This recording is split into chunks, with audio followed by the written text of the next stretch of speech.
चलिए, तो अब जो है हम लोग नेक्स्ट चैप्टर की ओर बढ़ते हैं। और अपना जो यह चैप्टर है उसका नाम है मेटल्स एंड नॉन मेटल्स। ठीक है, मेटल्स एंड नॉन मेटल्स।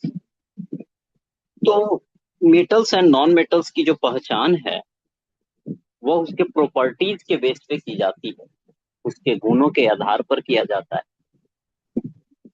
और उसके गुण के रूप में एक तो होता है फिजिकल प्रॉपर्टी और एक होता है केमिकल प्रॉपर्टी। फिजिकल प्रॉपर्टी कहने का मतलब क्या हो गया कि जो आपको नॉर्मली दिख जाए, और केमिकल प्रॉपर्टी का मतलब क्या होगा कि आप उसे केमिकली हैं जो समझ सकते हैं, केमिकल रिएक्शन के थ्रू आप जान सकते हैं, ऐसे आपको दिखेगा नहीं।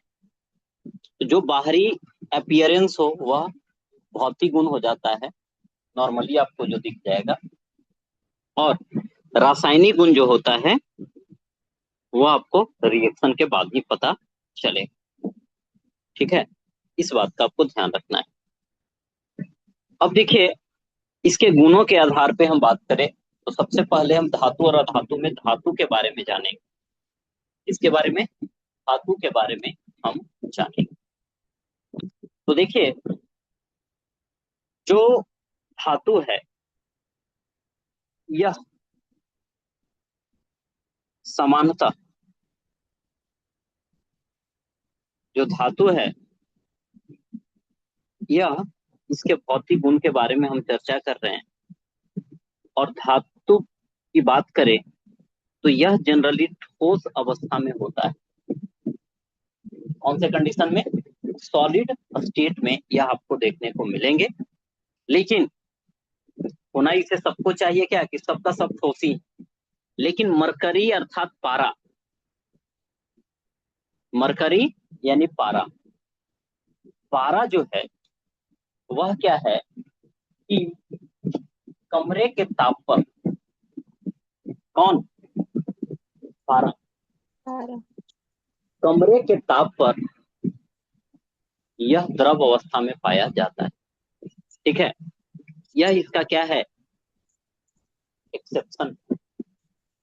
ठीक है, जनरली आप देखेंगे कि मेल्टिंग और बॉइलिंग पॉइंट जो होता है, मेल्टिंग पॉइंट और बॉइलिंग पॉइंट दोनों क्या होता है? द्रवनांक और क्वथनांक हाई होता है। किसका? सॉलिड का। सॉलिड। ये चीजें जनरली हाई होगी। बट किसके? सीजियम और गैलियम, ये क्या होते हैं? हथेली पे जैसे ही आप रखेंगे ना, ये पिघलना शुरू कर जाता है। यानी इसका मेल्टिंग और बॉइलिंग पॉइंट क्या है? लो। यह पिघल जाता है ना? किस पे? जब आप हथेली पर रखेंगे तो हथेली पर क्या होने लगता है? पिघलने लगता है। हथेली पे रखेंगे पिघलना शुरू हो जाएगा।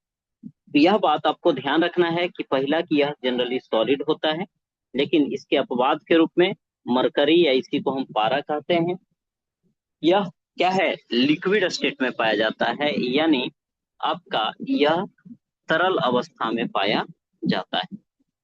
ठीक है, फिर कौन है? तो सीजियम और गैलियम होना क्या चाहिए? होना चाहिए कि इसका मेल्टिंग और बॉइलिंग पॉइंट, मेटल है यानी धातु है, तो मेटल का बॉइलिंग पॉइंट और मेल्टिंग पॉइंट हाई होना चाहिए। बट इसके क्या है? एक्सेप्शंस। एक्सेप्शंस कौन से हो गए? सीजियम और गैलियम। तो तीन एग्जांपल याद हुआ। पहला कि ठोस होना चाहिए, लेकिन मरकरी इसका अपवाद है। दूसरा, सीजियम और गैलियम, तो क्या इसका जनरली मेल्टिंग पॉइंट और बॉइलिंग पॉइंट हाई होना चाहिए। सीजियम गैलियम के लो होते हैं, हथेली पे रखेंगे पिघलना शुरू हो जाएगा। कैसा मक्खन वगैरह को आप रखते हैं, या आइसक्रीम को समझिए। ठीक है, इसके बाद आप देखेंगे कि एक यहाँ इससे रोग भी होता है मरकरी के कारण से, है ना। एक होता है, इसका नाम है मैड हेटर रोग। मैड हेटर रोग, यह जो है, जो लोग पारा का इस्तेमाल करते थे टोपी बनाने के लिए, तो उसमें उनके दिमाग से संबंधित और बॉडी कांपने से संबंधित बीमारी हो गई। साथ ही आप देखेंगे कि पारा से दो बीमारी एक पूछा जाता है रिलेटेड टू, एक तो कैडमियम से और एक पारा से। तो मिनी माता एक नदी है, ठीक है, मिनी माता जापान में, तो वहीं पे पारा छोड़ दिया गया था,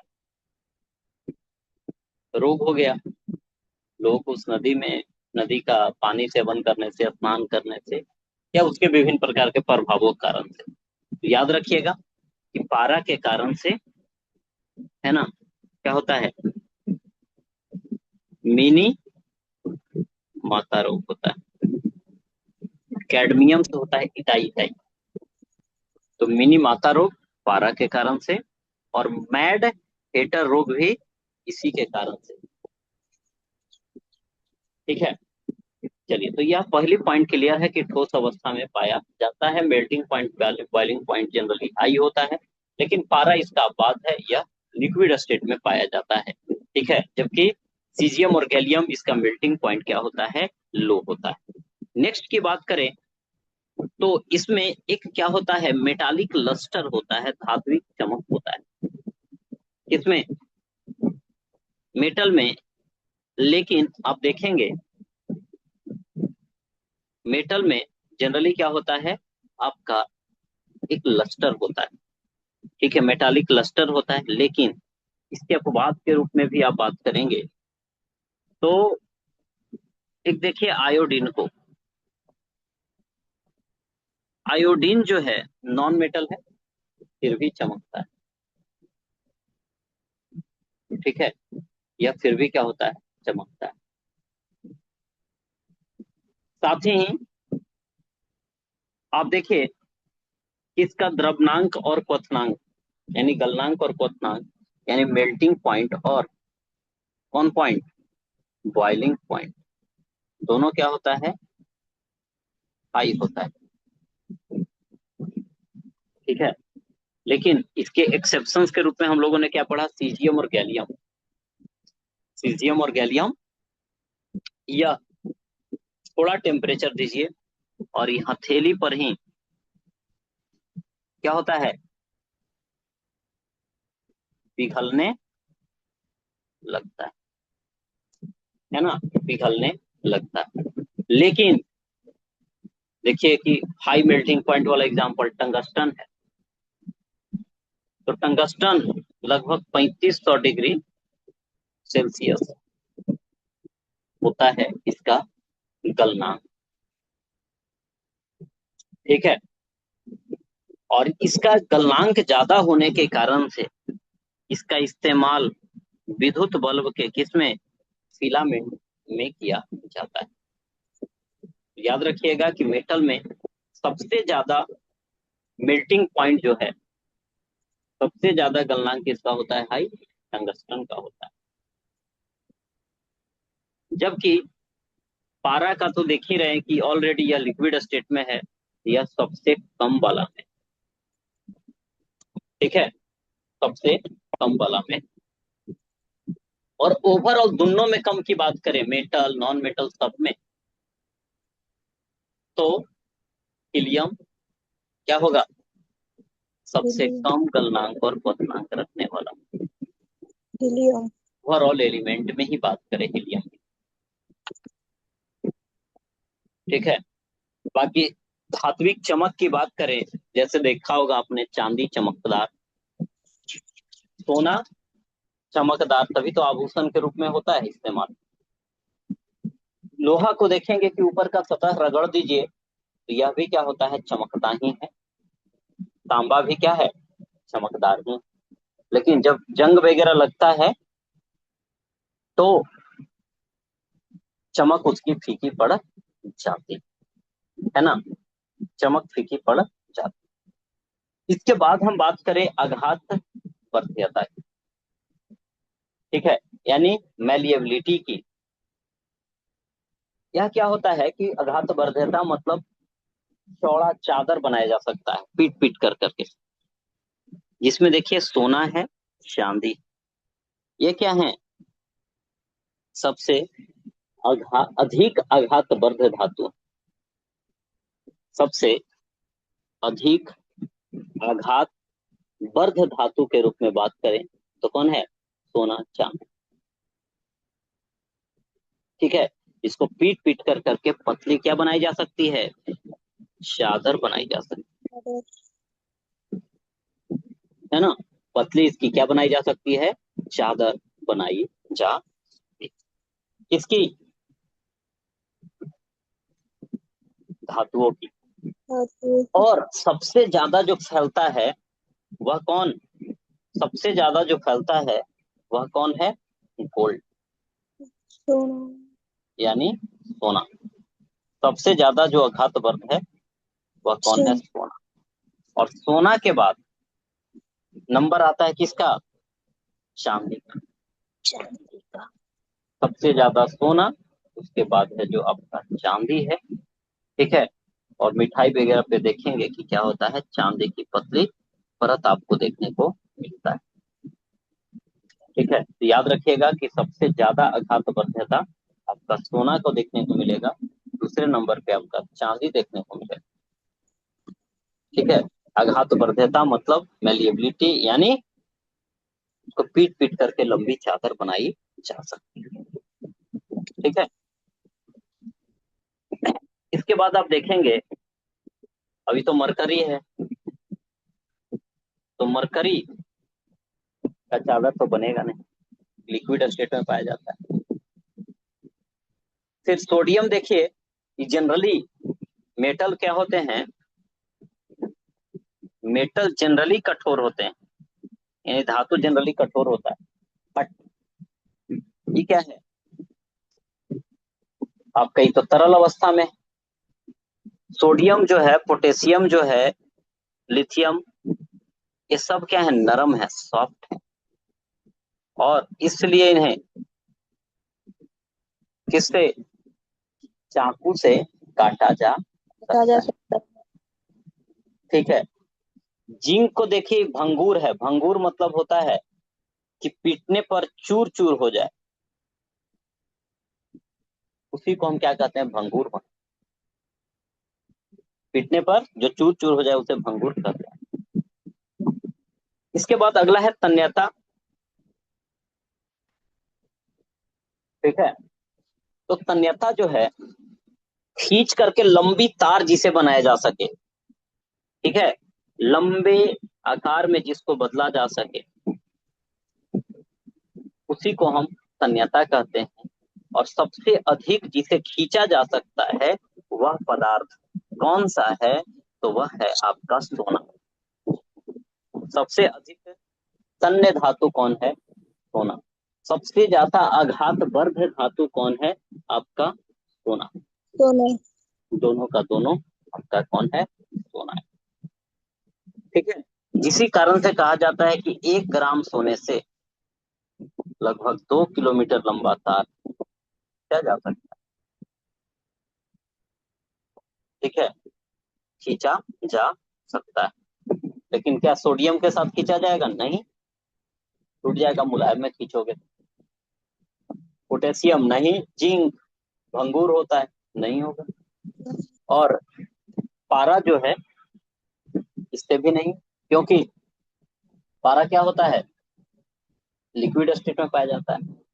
इसके बाद देखिए सोनोरस, मतलब ध्वनिक। आप देखेंगे कि यह विशेष प्रकार की ध्वनि उत्पन्न करते हैं, मतलब इसमें देखेंगे टन झन की आपको आवाज सुनाई देगी, किसमें, किसमें टंजन की आवाज सुनाई देगी? जब आप कंटेन। मेटल को पीटेंगे तब, है ना, मेटल को पीटने पे क्या होता है, आवाज सुनाई देती है। तो यहाँ पे जो हम लोगों ने बात किया है, क्या बात किया कि मेटल जो होते हैं, है ना, जनरली सॉलिड होते हैं। इसकी मेल्टिंग और बॉइलिंग पॉइंट हाई होती है ना, लेकिन मरकरी का है जो मरकरी लिक्विड स्टेट में होता है।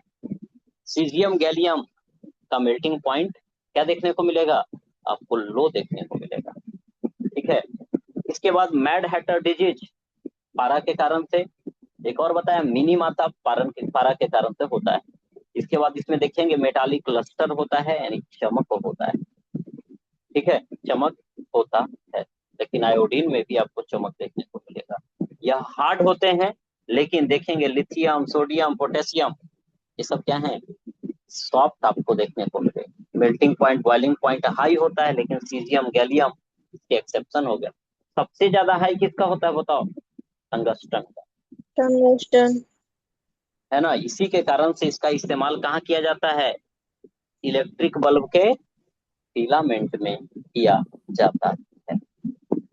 इसके बाद है जो यह क्या होते हैं, मैलिएबल होते हैं, नेचर में मैलिएबल होता है, और जिसमें सबसे ज्यादा गोल्ड का और उसके बाद सिल्वर, सबसे ज्यादा क्या है, मैलिएबल आपको देखने को मिलेगा। यानी पीट पीट करके चादर आप बना सकते हैं। और कहा जाता है ना, कि सबसे ज्यादा मैलिएबल यह है, बाकी ये सब तो होगा ही नहीं मैलिएबल। जिंक क्या होता है, ब्रिटल होता है। ब्रिटल मतलब भंगुर, पीटेंगे कोयला कैसे, मारने पे चूर चूर हो जाता है, वैसा है। इसके बाद देखेंगे यह डक्टाइल होता है नेचर में। ठीक है, तो सबसे ज्यादा डक्टाइल एयू, डक्टाइल मतलब खींच करके आप थीन वायर इसका बना सकते हैं, लंबी तार इसका आप बना सकते हैं। ठीक है, और 1 ग्राम गोल्ड से कितना, 2 किलोमीटर लंबी तार बनाई जा सकती है। इसके बाद यह नेचर में सोनोरस होता है ना, यह साउंड प्रोड्यूस करता है। एक विशेष प्रकार का क्या प्रोड्यूस करता है, साउंड प्रोड्यूस करता है। इसके बाद है जो फिर हम बात करें कि इसकी जो डेंसिटी वह क्या होती है, हाई होती है ना, डेंसिटी हाई होती है। किसकी, किसकी डेंसिटी हाई होती है? मेटल की। मेटल। मेटल की डेंसिटी आपको हाई देखने को मिलेगा, लेकिन इसमें एक क्वेश्चन पूछे कि सबसे ज्यादा घनत्व किसका होता है, तो ऑस्मियम का घनत्व सबसे ज्यादा। ठीक है, जबकि सोडियम, पोटेशियम पानी में क्या होते हैं, तैरना शुरू कर देते हैं। साथ ही यह क्या होता है, यह एलॉयज बनाते हैं, यानी मिश्र धातु बनाते हैं। जैसे फ्री निकर हम लोगों ने पढ़ा था कि आयरन, निकेल, क्रोमियम इसके साथ मिल जाए तो स्टेनलेस स्टील बन जाते हैं। ठीक है, इसके बाद कॉपर, जिंक, निकेल यह मिल जाए तो जर्मन सिल्वर बन जाते हैं। क्वेश्चन पूछता है कि जर्मन सिल्वर में सिल्वर कितना परसेंट, आंसर क्या होगा आपका 0%, है ना, 0%। यह क्या करते हैं, आपके मिश्र धातु यह बनाएंगे। ठीक है, धातु और अधातु के साथ मिल करके यह मिश्र धातु क्या करते हैं, बनाते हैं। चालकता की बात करें, यानी कंडक्टिविटी की बात करें, तो यह जो होता है उष्मा का और विद्युत का दोनों का क्या होता है, सुचालक होता है। सुचालक इसलिए होता है क्योंकि मेटल में क्या होते हैं, तो मेटल में आपके फ्री इलेक्ट्रॉन होते हैं। ठीक है, वही फ्री इलेक्ट्रॉन क्या करता है, कंडक्शन का काम करता है।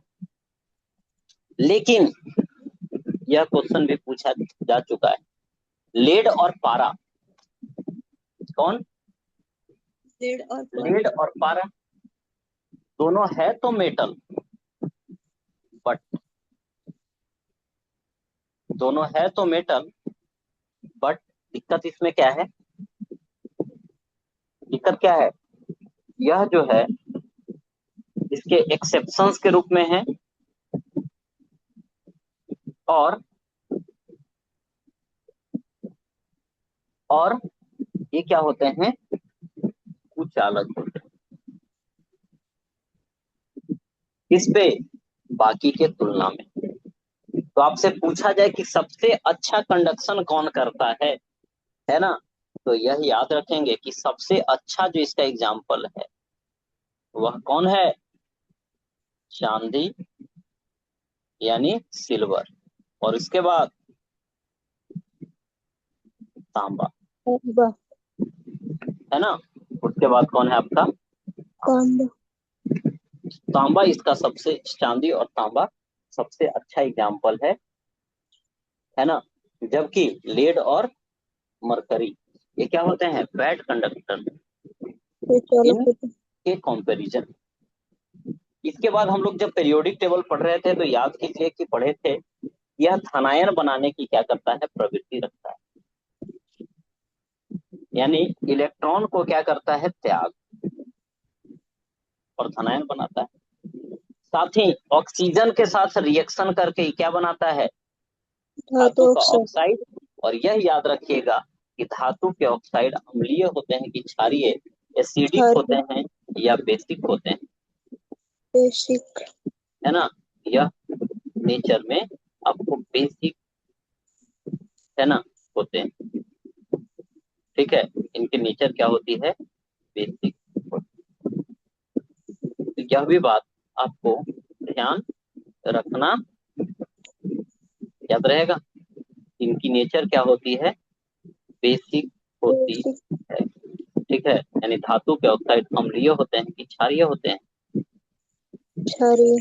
लेकिन इसके कुछ एग्जाम्पल्स हैं अपवाद, कि धातु के ऑक्साइड क्षारीय होते हैं, लेकिन जिंक का ऑक्साइड और एल्यूमिनियम का ऑक्साइड, ये दोनों के दोनों जो होते हैं वह क्या होते हैं, एम्फोटेरिक होते हैं।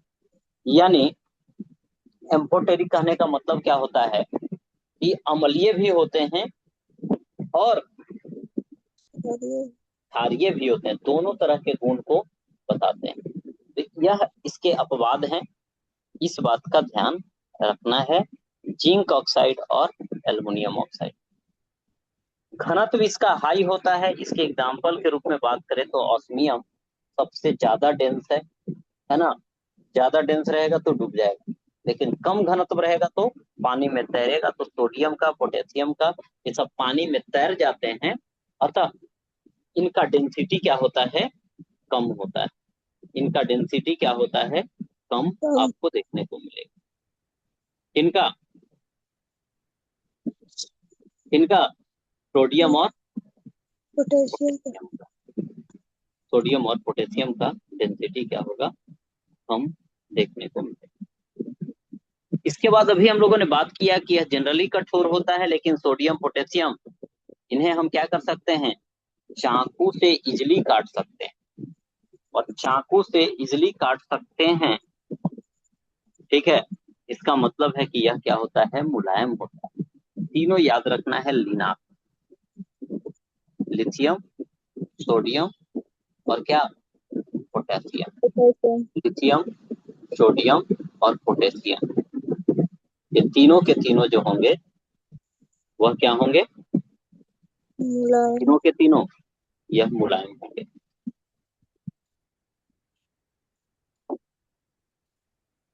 समझे, तीनों के तीनों क्या होंगे, मुलायम आपको देखने को मिलेंगे। ठीक है, तीनों के तीनों आपको मुलायम देखने को मिलेंगे। सोडियम ध्यान रखिएगा कि सोडियम पोटेशियम पानी में तैरता है। ठीक है, इसके बाद जिंक और किसका, जिंक और,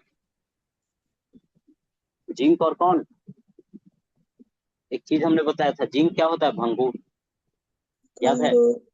फिर पारा, लेड क्या होता है, कुचालक होता है। चालक होता है।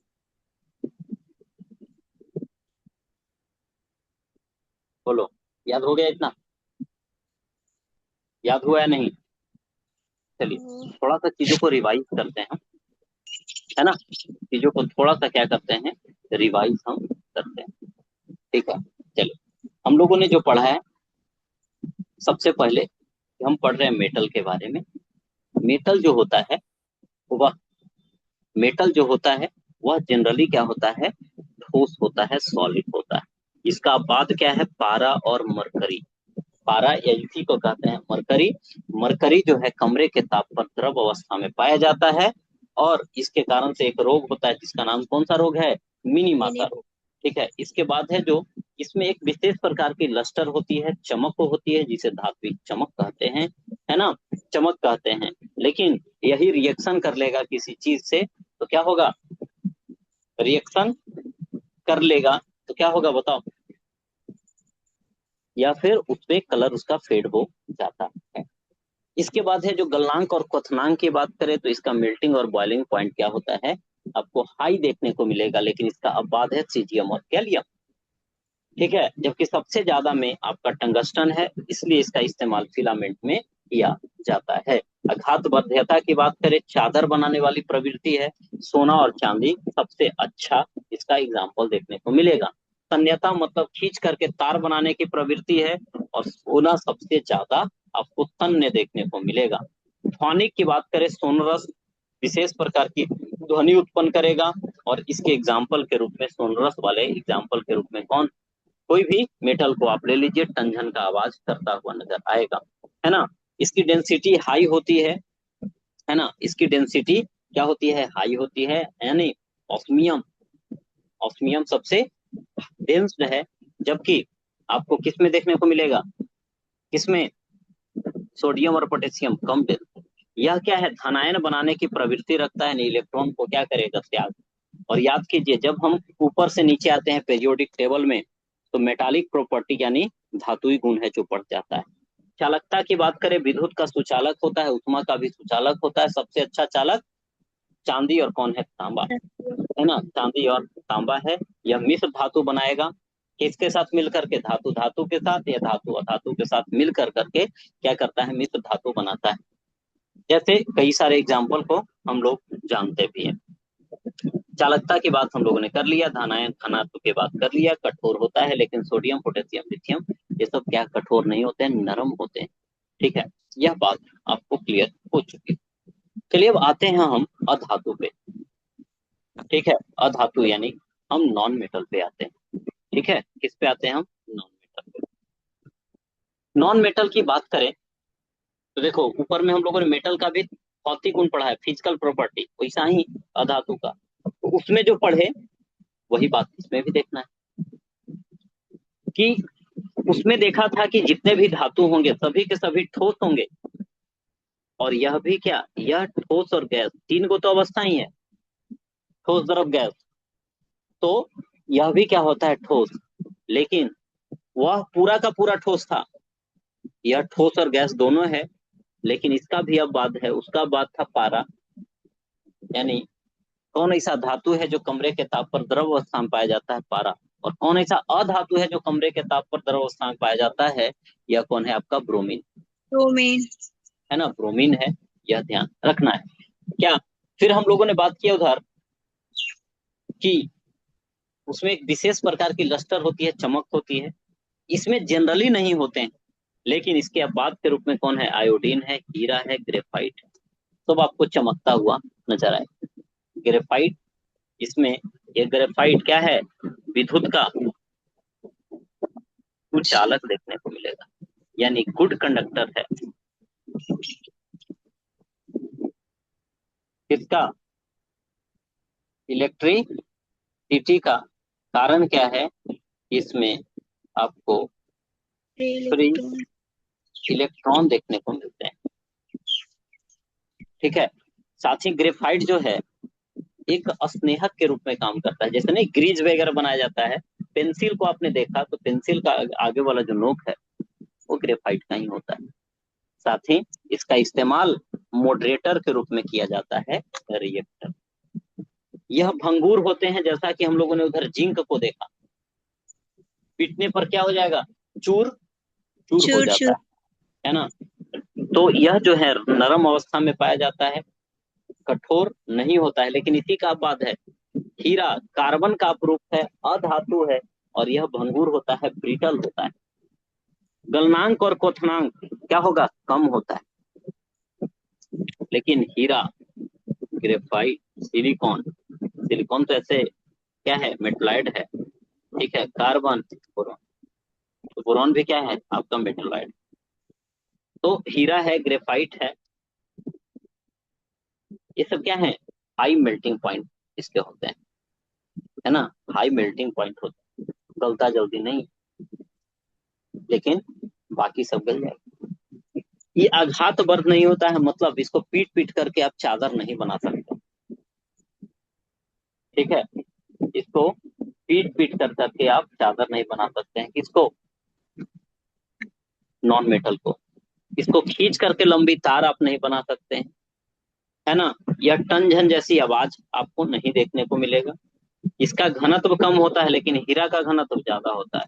उसमें पढ़े ज्यादा। थे कि उसका घनत्व ज्यादा होता है, सबसे ज्यादा ऑस्मियम का होता है, और सबसे कम में किसका होता है, सबसे कम में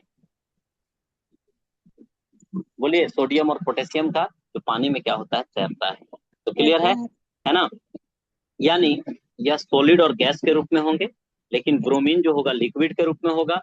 यह नॉन लस्ट्रस होता है। आयोडीन, डायमंड, ग्रेफाइट इसके एग्जाम्पल्स के रूप में आ जाएंगे, जो कि लस्ट्रस है। ब्रिटल होता है, ब्रिटल मतलब अंगूर, पीटने पीटने पर हो जाएगा चूर चूर। लेकिन इसका एग्जाम्पल देखिए, डायमंड कठोर है, पूरा दुनिया का सबसे कठोर पदार्थ। इसका मेल्टिंग पॉइंट और बॉइलिंग पॉइंट लो होता है, गलेगा गलनांक क्वथनांक। लेकिन डायमंड, है ना, ग्रेफाइट, ये सब इसके एक्सेप्शन है।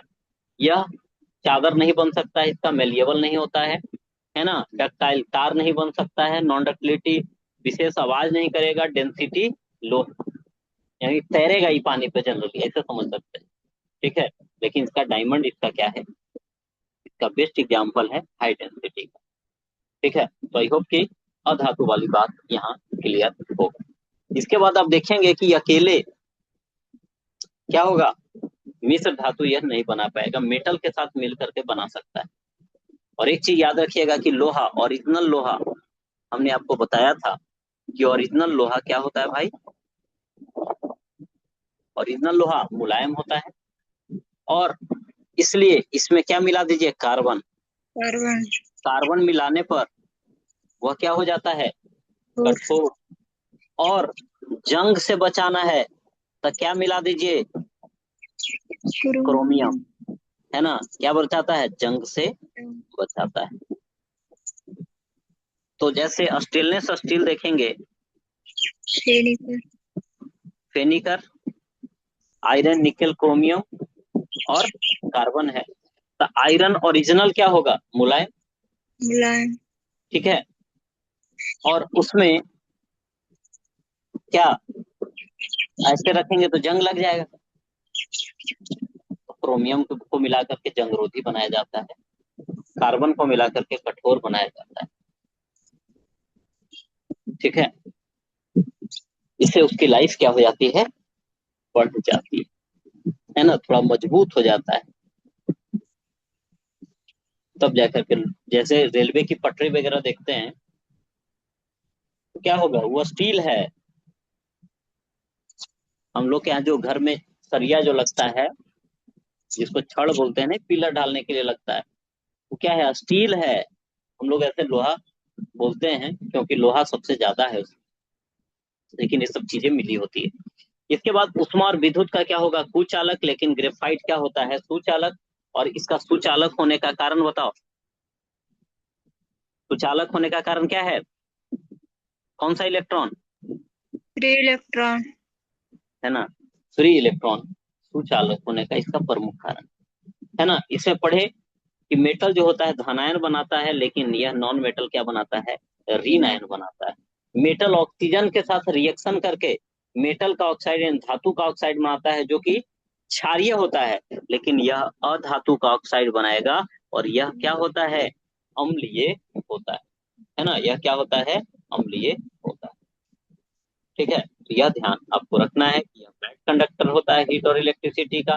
ग्रेफाइट गुड कंडक्टर है इलेक्ट्रिसिटी का। यह अनायनिक प्रॉपर्टी को शो करता है। नॉन मेटल का ऑक्साइड ऑक्सीजन से रिएक्शन करके नॉन मेटल है ना, नॉन मेटल का ऑक्साइड बनाता है, जो कि क्या होता है नेचर में एसिडिक होता है, यानी आपका क्या अम्लीय देखने को मिले। इसके बाद आता है नंबर क्या, धातु पढ़ लिए, अधातु देख लिए, अब उपधातु। उपधातु जो है ना, इसमें देखेंगे क्या, एक जिगजैग लाइन द्वारा अलग होगा, जिसमें बोरोन है, सिलिकॉन है, जर्मेनियम है, ठीक है, आर्सेनिक है, एंटीमनी है, टेलुरियम है, पोलोनियम है। तो ये आपको देखने को मिलेंगे, boron, silicon, germanium, arsenic, antimony, tellurium और पोलोनियम। क्या बोरोन है, सिलिकॉन है, जर्मेनियम है, आर्सेनिक, ठीक है, एंटीमनी है, टेलुरियम है और पोलोनियम। ये सभी के सभी क्या हैं आपके उप धातु देखने को मिलेंगे, यानी सब मेटल या फिर मेटोलाइट्स। तो यह जो है अभी जो हम लोगों ने चर्चा किया, यह कौन सी प्रॉपर्टी की चर्चा किया, ये सब है जो फिजिकल प्रॉपर्टी इनके। अब हमारी बात आती है केमिकल प्रॉपर्टी को लेकर के, यानी रासायनिक गुण को लेकर कर, ठीक है, रासायनिक गुण को लेकर करके। तो यह है जो ऑक्सीजन के साथ रिएक्शन करता है, मेटल ऑक्सीजन के साथ रिएक्शन करता है, ठीक है, ऑक्सीजन मतलब हवा कहते हैं केमिस्ट्री में, मतलब ऑक्सीजन समझ जाइएगा, ठीक है। तो यह क्या करता है ना, ऑक्साइड बनाएगा, ठीक है, उस मेटल का ऑक्साइड बनाता है, ठीक है। और देखिए हम लोगों ने पढ़ा है कि धातु का ऑक्साइड जो होता है वो अम्लीय होता है कि क्षारीय होता है, क्षारीय होता है। और क्षार अम्ल से अभिक्रिया करके लवण और क्या बनाता है, जल बनाता है, ठीक है। तो याद रखिएगा कि इसकी प्रवृत्ति क्षारीय। तो एल्युमिनियम है, ऑक्सीजन से रिएक्शन किया बनाएगा एल्युमिनियम का ऑक्साइड। कॉपर है, ऑक्सीजन से रिएक्शन किया बनाएगा कॉपर का, कॉपर का ऑक्साइड बनाएगा भाई, ठीक है। अब देखिए, तो एल्युमिनियम का ऑक्साइड को देखेंगे, और एक हमने बताया जिंक का ऑक्साइड, ये दोनों के दोनों अम्लीय भी है और क्षारीय भी है। इसी को एम्फोटेरिक बोला जाता है, यानी यह क्या है, उभयधर्मी, यानी अम्ल और क्षार दोनों से प्रक्रिया करके यह क्या बनेगा, लवण और जल बनेगा। दोनों से अभिक्रिया करके क्या बनाएगा, सॉल्ट प्लस वाटर, ठीक है। इसके एग्जाम्पल के रूप में कौन है, जिंक ऑक्साइड याद रखिएगा, और कौन सा ऑक्साइड, एल्यूमिनियम का ऑक्साइड, ठीक है, Al2O, Al2O, ठीक है। तो एम्फोटेरिक याद रहेगा। चलिए पहला क्या है, रिएक्शन ऑक्सीजन से करेगा, याद रखना है कि मेटल का ऑक्साइड बनाएगा। ऑक्सीजन से रिएक्शन किया एल्युमिनियम, तो एल्युमिनियम को ऑक्साइड बनाया। कॉपर से रिएक्शन किया, कॉपर का ऑक्साइड बनाया। यह नेचर इसका कैसा है, तो नेचर है बेसिक, बेसिक है, इसका मतलब है कि यह एसिड से रिएक्शन करेगा तो सॉल्ट प्लस क्या बनाना चाहिए, वाटर बनाना चाहिए, ठीक है। लेकिन यही क्या होते हैं कि कुछ ऑक्साइड्स मेटल कैसे होते हैं जो एसिड और बेस दोनों की तरह बिहेव करते हैं, अतः एसिड और बेस दोनों से रिएक्शन कर करके क्या बनाएंगे, सॉल्ट और वाटर बना देंगे। इसके एग्जाम्पल के रूप में जिंक का ऑक्साइड और किसका है, एल्यूमिनियम का ऑक्साइड, ऑक्साइड। है ना, एल्यूमिनियम का क्या है आपका ऑक्साइड, ठीक है। यह ध्यान आपको रखना है। इसके बाद है जो आप देखेंगे कि अधिकांश जो धातु के ऑक्साइड होते हैं अघुलनशील होते हैं, माने पानी में घुलते नहीं। धातु वाला है ना, दिमाग में ऐसे भी रख सकते हो, कठोर है तो लोहा पानी में घुलता है नहीं, जंग लग जाए तो भी घुलेगा, पूरा नहीं घुलता है, ठीक है। तो ऐसे करके दिमाग में आप रख सकते, तो यह घुलेंगे नहीं, लेकिन कुछ घुल जाते हैं। अच्छा देखो, धातु के ऑक्साइड जो होते हैं, धातु के ऑक्साइड जो होते हैं वह क्या होते हैं, क्षारीय होते हैं, जल में नहीं घुलते हैं, लेकिन जो जल में घुल जाए उसी को हम क्षार कहते हैं। उसी को हम क्या कहते हैं? क्षार कहते हैं। समझे? उसे हम क्या कहते हैं? क्षार कहते हैं। नहीं, ठीक है। जो आपका किसमें घुल जाए? जल में घुल जाए, ठीक है, तो वह बनाएगा आपका अल्कली। जिसके रूप में, एग्जाम्पल के रूप में आपका कौन है? सोडियम का ऑक्साइड और पोटेशियम का ऑक्साइड। तो सोडियम का ऑक्साइड और पोटेशियम का ऑक्साइड जो होता है वह जल में क्या होता है भैया? घुलनशील होता है। जल में क्या होता है? घुलनशील होता है। ठीक है, यह ध्यान रखिएगा, ये सब ये दोनों क्या होंगे? जल में आपको घुल जाएंगे। इसके बाद देखिए, SnO2 टीन का ऑक्साइड, बेरिलियम का ऑक्साइड, जिंक का ऑक्साइड, आपका जिंक ऑक्साइड और एल्युमिनियम ऑक्साइड क्या बताए कि दोनों का दोनों क्या है? एम्फोटेरिक, मतलब उभय धर्मी। यह मेटल, सॉरी, यह एसिड प्लस बेस दोनों से रिएक्शन कर सकता है। लेड का ऑक्साइड है, मैग्नीज ऑक्साइड है, गैलियम का ऑक्साइड है, ये सब, ठीक है, ये आपको घुलनशील देखने को मिलेंगे। बाकी जितने भी हैं नहीं घुलते हैं। ठीक है, क्लियर है बात? या कि पहला बात जो हम लोगों ने देखा, क्या देखा कि पहला जो है ऑक्सीजन के साथ रिएक्शन करेगा तो मेटल है जो मेटल का ऑक्साइड बनाएगा, यानी धातु का ऑक्साइड बनाएगा। धातु का ऑक्साइड क्षारीय होता है, लेकिन एल्युमिनियम और जिंक का जो ऑक्साइड है वह क्या होता है? एम्फोटेरिक आपको देखने को मिल जाएगा। एम्फोटेरिक देखने को मिल जाएगा। और साथ में बहुत सारे चीजें हैं, लेकिन इसमें आप एक चीज और देखेंगे कि यह जल से रिएक्शन करेगा, और जल से रिएक्शन करेगा तो भी ऑक्साइड बनाएगा। लेकिन कुछ ऑक्साइड ऐसे हैं जो जल में घुलते नहीं है, और इसके एग्जाम्पल के रूप में टिन का ऑक्साइड, जिंक का ऑक्साइड, ये सब आपको देखने को मिलेगा। अब देखिए, विभिन्न धातुओं की ऑक्सीजन के साथ रिएक्शन की बात करें तो धातु और ऑक्सीजन, एक तो देखा कि धातु जनरली ऑक्सीजन के साथ रिएक्शन करेगा तो धातु का ऑक्साइड बना देगा, है कि नहीं? बना दे। और इसमें देखेंगे कि जैसे इसमें सोडियम है, पोटेशियम, याद कीजिए, sodium, potassium, calcium, magnesium, aluminium, zinc वाला, सोडियम और पोटेशियम, और सोडियम पोटेशियम बहुत तेजी से रिएक्शन करते हैं। किससे? ऑक्सीजन के साथ तेजी से रिएक्शन करता है। और इसे जब खुला में आप छोड़ देते हैं तो क्या लग जाता है? आग। इसलिए सोडियम पोटेशियम को कहाँ रखा जाता है? मिट्टी के तेल में रखा जाता है। तेल में। सोडियम और पोटेशियम है ना, मिट्टी के तेल में यह रखा जाता है। मैग्नीशियम, एल्युमिनियम, जिंक, आप देखेंगे कि यह ऑक्सीजन से रिएक्शन करके, सोडियम पोटेशियम तो आग लगा लिया, ये क्या करेगा कि अपने ऊपर किस चीज का लेयर चढ़ा लेगा? रिएक्शन करके ऑक्साइड की परत, और जो इसको ऑक्सीडेशन से फिर क्या करेगा? बचा। ठीक है, जैसे एल्युमिनियम का कभी आपने रॉड वगैरह देखा होगा, तार वगैरह, तो उस पे काला काला हो जाता है, जब उसको रगड़िए चमकना शुरू हो जाता है। तो ऊपर का जो लेयर है वो किस चीज का है? ऑक्साइड का लेयर इसमें होता है। इसके बाद देखिए लोहा, तो लोहा गर्म करेंगे,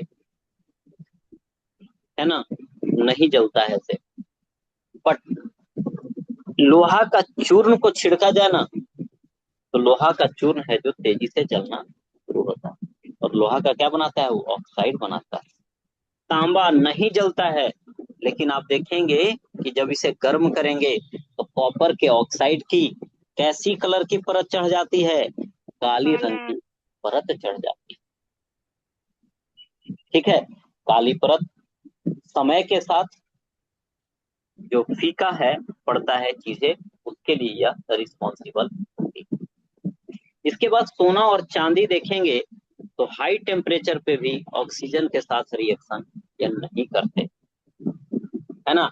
हाई टेम्परेचर पे भी ऑक्सीजन के साथ रिएक्शन नहीं करते। तो पहला हम लोगों ने देखा है किसके साथ, किसके साथ, कि ऑक्सीजन के साथ अभिक्रिया मेटल करेगा, मेटल का ऑक्साइड बनाएगा, है ना। और यह क्षारीय होता है, अम्ल क्षार दोनों से रिएक्शन करके लवण जल बनाएगा, है ना। दोनों क्या करेगा, आपका लवण और जल बनाता है। ठीक है, इसमें कुछ है जो घुल, अधिकांश नहीं घुलते हैं, कुछ घुल जाते हैं।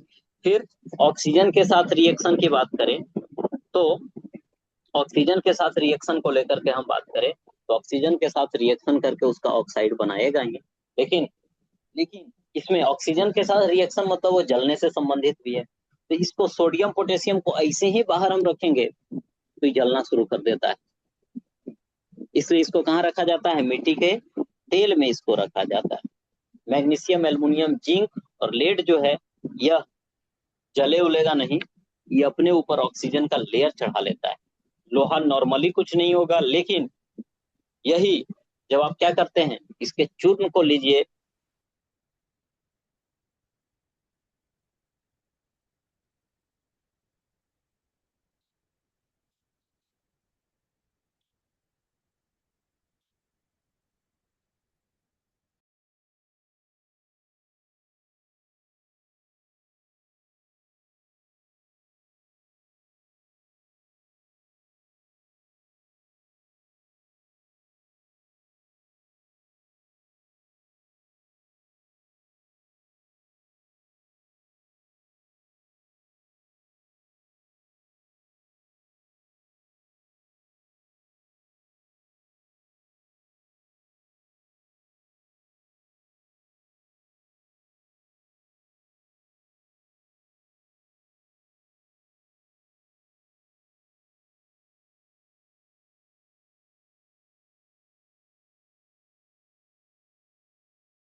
आवाज आ रही है।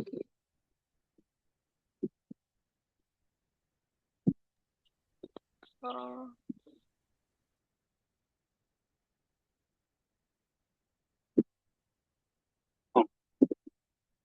कहाँ तक हम लोगों ने यही बात कर रहे थे ना? यहीं से चीजें कट गई थी, अब पहले कटी थी। और पहले पहले। चलो, ये सब तो अभी चर्चा कर लिए थे ना यहाँ तक? हाँ। चलो, ठीक है। बताइए, इंटरनेट चला गया होता है। तो सबसे पहले बात यहाँ पे हम कर रहे थे, क्या बात कर रहे थे कि एक चीज देखा हम लोगों ने, ऑक्सीजन के साथ रिएक्शन वाला बात। चांदी और सोना नहीं करता है रिएक्शन। फिर हमें रिएक्टिविटी सीरीज जो कि हमने आपको याद करवाया था, potassium, sodium, calcium, magnesium, aluminium, zinc, iron, nickel, tin, lead, hydrogen, copper, mercury, silver, gold और प्लेटिनम करके। ठीक है, इसमें देखेंगे कि सबसे जो ऊपर की ओर है सबसे ज्यादा रिएक्टिव, जो सबसे नीचे की ओर है वह सबसे कम रिएक्टिव है। सबसे ज्यादा रिएक्टिव में कौन है? पोटेशियम। ठीक है, पोटेशियम। पोटेशियम, सोडियम, कैल्शियम, बीच में बैरियम है दिया हुआ, तो बैरियम भी इंक्लूड आप कर सकते हैं। Magnesium, aluminium, zinc, iron, nickel, tin, lead, hydrogen, copper, mercury, silver, gold और प्लेटिनम। यह क्या है? इस सबको देखेंगे, ये हाइड्रोजन से कहाँ है? ऊपर। और जो जो हाइड्रोजन से ऊपर रहेगा वो सब जो है किससे? एसिड से रिएक्शन करेगा, है ना? एसिड से रिएक्शन कर लेगा, यानी हाइड्रोजन को रिप्लेस कर दे। लेकिन जो जो हाइड्रोजन से नीचे हैं वह है जो एसिड से रिएक्शन ऊपर वाला करेगा, नीचे वाला नहीं करेगा। तो याद रखिएगा, सबसे ज्यादा रिएक्टिव कौन है? Potassium, potassium, sodium, barium, calcium, ये सब। कैल्शियम, सबसे कम में copper, mercury, silver, gold, platinum, ये सब क्या है? सबसे कम रिएक्टिव में आपको देखने को मिलेगा। तो याद रखिए कि सबसे ज्यादा रिएक्टिव पोटेशियम, सबसे कम है जो आपका प्लेटिनम वाला आ जाएगा। अब देखिए, धातु की जल के साथ अभिक्रिया यानी वाटर के साथ रिएक्शन की बात करें, तो धातु जल के साथ अभिक्रिया करके धातु का ऑक्साइड बनाता है, साथ में हाइड्रोजन गैस भी रिलीज करता है ना? फिर यह धातु का ऑक्साइड फिर से जल के साथ रिएक्शन करके क्या बना लेगा? उसका हाइड्रा ऑक्साइड बना लेता है। ठीक है, तो क्या बोला गया कि धातु जल से अभिक्रिया करके धातु का ऑक्साइड बनाएगा और यह फिर आगे जाकर के क्या बना लेगा? हाइड्रा ऑक्साइड बना लेता है। ठीक है, हाइड्रा ऑक्साइड बना लेता है। अब जैसे देखिए, यहां से क्वेश्चन खूब पूछा जाता है, अति इंपॉर्टेंट है यह टेबल। इसमें पोटेशियम और सोडियम जो है ना, जल तीन प्रकार का हो गया, एक ठंडा नॉर्मली हो गया, एक गर्म किया, एक भाप हो गया। ठीक है, भाप हो गया। तो कुछ नहीं होता है थेथर टाइप का, और कुछ होता है एकदम थोड़ा सा में एक्टिव हो जाना।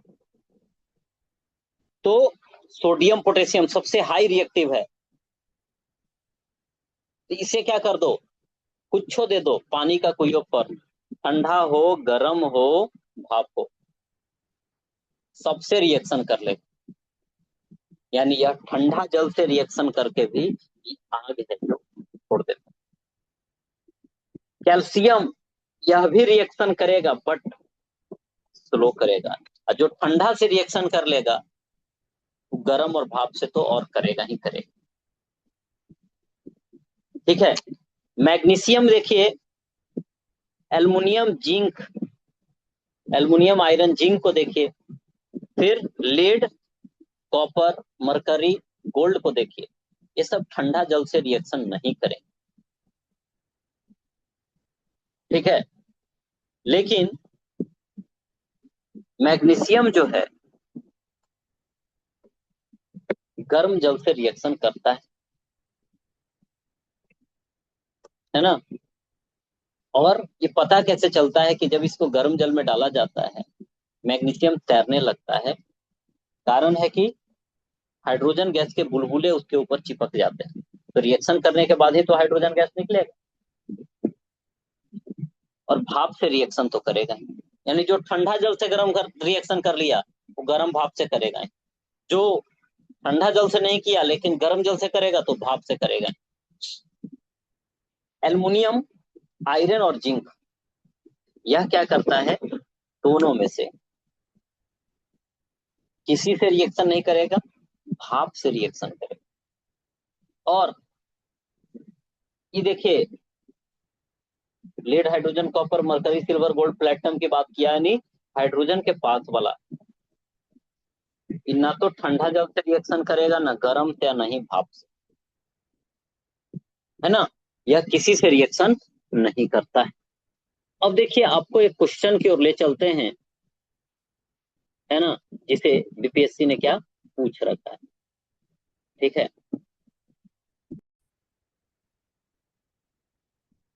देखिए स्टेनलेस स्टील की बात हम लोगों ने कर लिया था, भौतिक परिवर्तन भी पढ़ा। अब यह वाली देखिए क्वेश्चन, कह रहा है कि तब कोई प्रतिक्रिया नहीं होती है जब भाप गुजरती है। अब बताइए किसके ऊपर से गुजरने पर भाप भाप भी गुजर रहा है तो कोई रिएक्शन नहीं होता है। हम लोगों ने पढ़ा कि सोडियम है, पोटेशियम है, ठंडा जल दीजिए, गर्म दीजिए, भाप दीजिए, तीनों से रिएक्शन कर लेगा। कैल्शियम थोड़ा स्लो रिएक्शन करेगा, है ना। मैग्नीशियम गर्म जल से रिएक्शन करेगा और भाप से तो करेगा ही। ठीक है, फिर बाकी की चर्चा एल्युमिनियम के किया, लोहा का किया, ये सब किया। और फिर सबसे नीचे में lead, copper, mercury, lead, copper, आपका गोल्ड और सिल्वर की बात किया। यह भाप से भी रिएक्शन नहीं करता है, तो नहीं कह रहा है कि नहीं किससे करे। ठीक है, तो नहीं वाले में चार हमने बताया था कि क्वेश्चन थोड़ा सा ऑप्शन सही से नहीं दिया है। ठीक है, कौन कौन होगा, कॉपर, फिर बोलिए, कॉपर, लेड, है लेड, ना, फिर गोल्ड और सिल्वर। ठीक है, बाकी यहाँ कार्बन भी ऑप्शन दे दिया है, यह भी। तो नहीं वाला में बाकी एल्युमिनियम भाप से करेगा, लोहा भी भाप से कर लेगा, और कार्बन नॉन मेटल है। ठीक है, इसका कोई खास यहाँ मतलब ही नहीं। ठीक है, तो आंसर इसके अनुसार तो सबसे इसको हटा दीजिए, और आंसर फिर क्या, तांबा हम कर लेंगे। चलिए, क्लियर है बात, आगे बढ़े।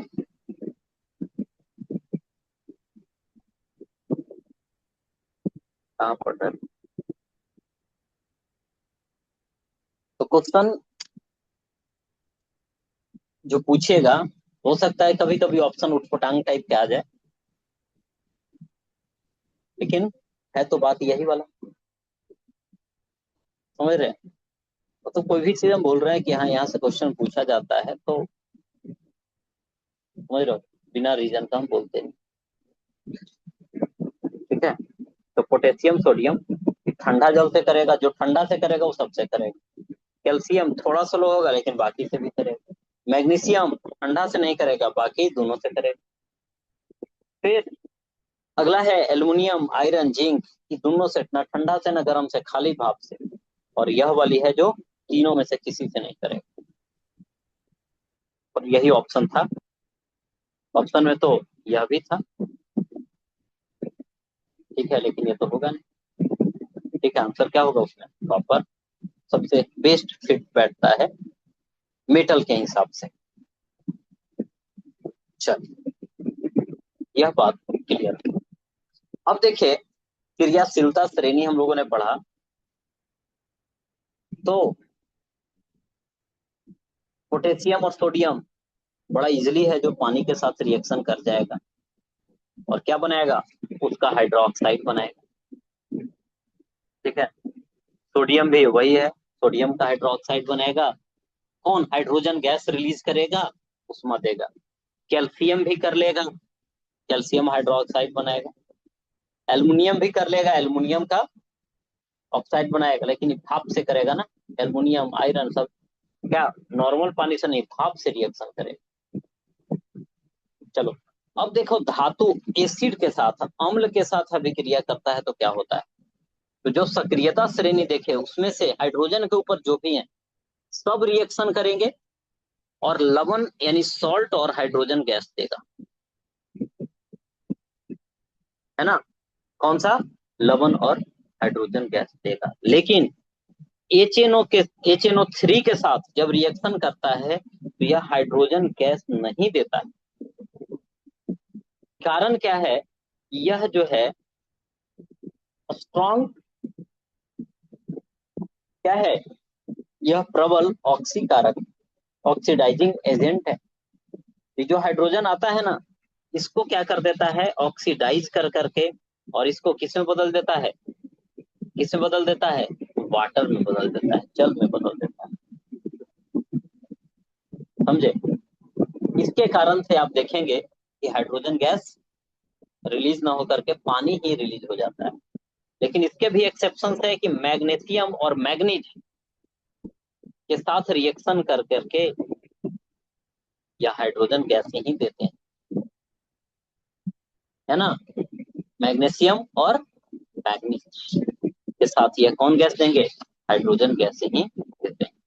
बाकी कॉपर वगैरह जो कि रिएक्टिविटी सीरीज में नीचे है, इसके साथ रिएक्शन नहीं हो पाता है। तो अभी जो हम लोगों ने बात किया, क्या बात किया कि बोलिए, धातु एसिड से यानी मेटल जो है, आपका मेटल जो है एसिड से रिएक्शन करेगा तो सॉल्ट और हाइड्रोजन गैस देगा, यानी लवण और हाइड्रोजन गैस। ठीक है, HNO3 के साथ रिएक्शन करेगा तो यह क्या करेगा, यह आपका क्या हाइड्रोजन गैस न दे कर करके, ये वाला हाइड्रोजन गैस न दे करके क्या देगा, वाटर देगा।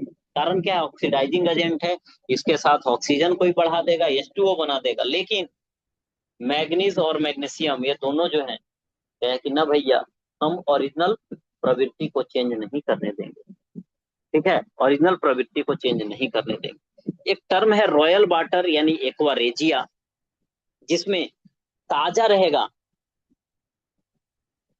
ताजा क्या रहेगा, कंसंट्रेटेड HCl और HNO3 का 3:1 का यह मिक्सचर होता है। ठीक है, यानी HCl और HNO3 का ताजा मिश्रण है।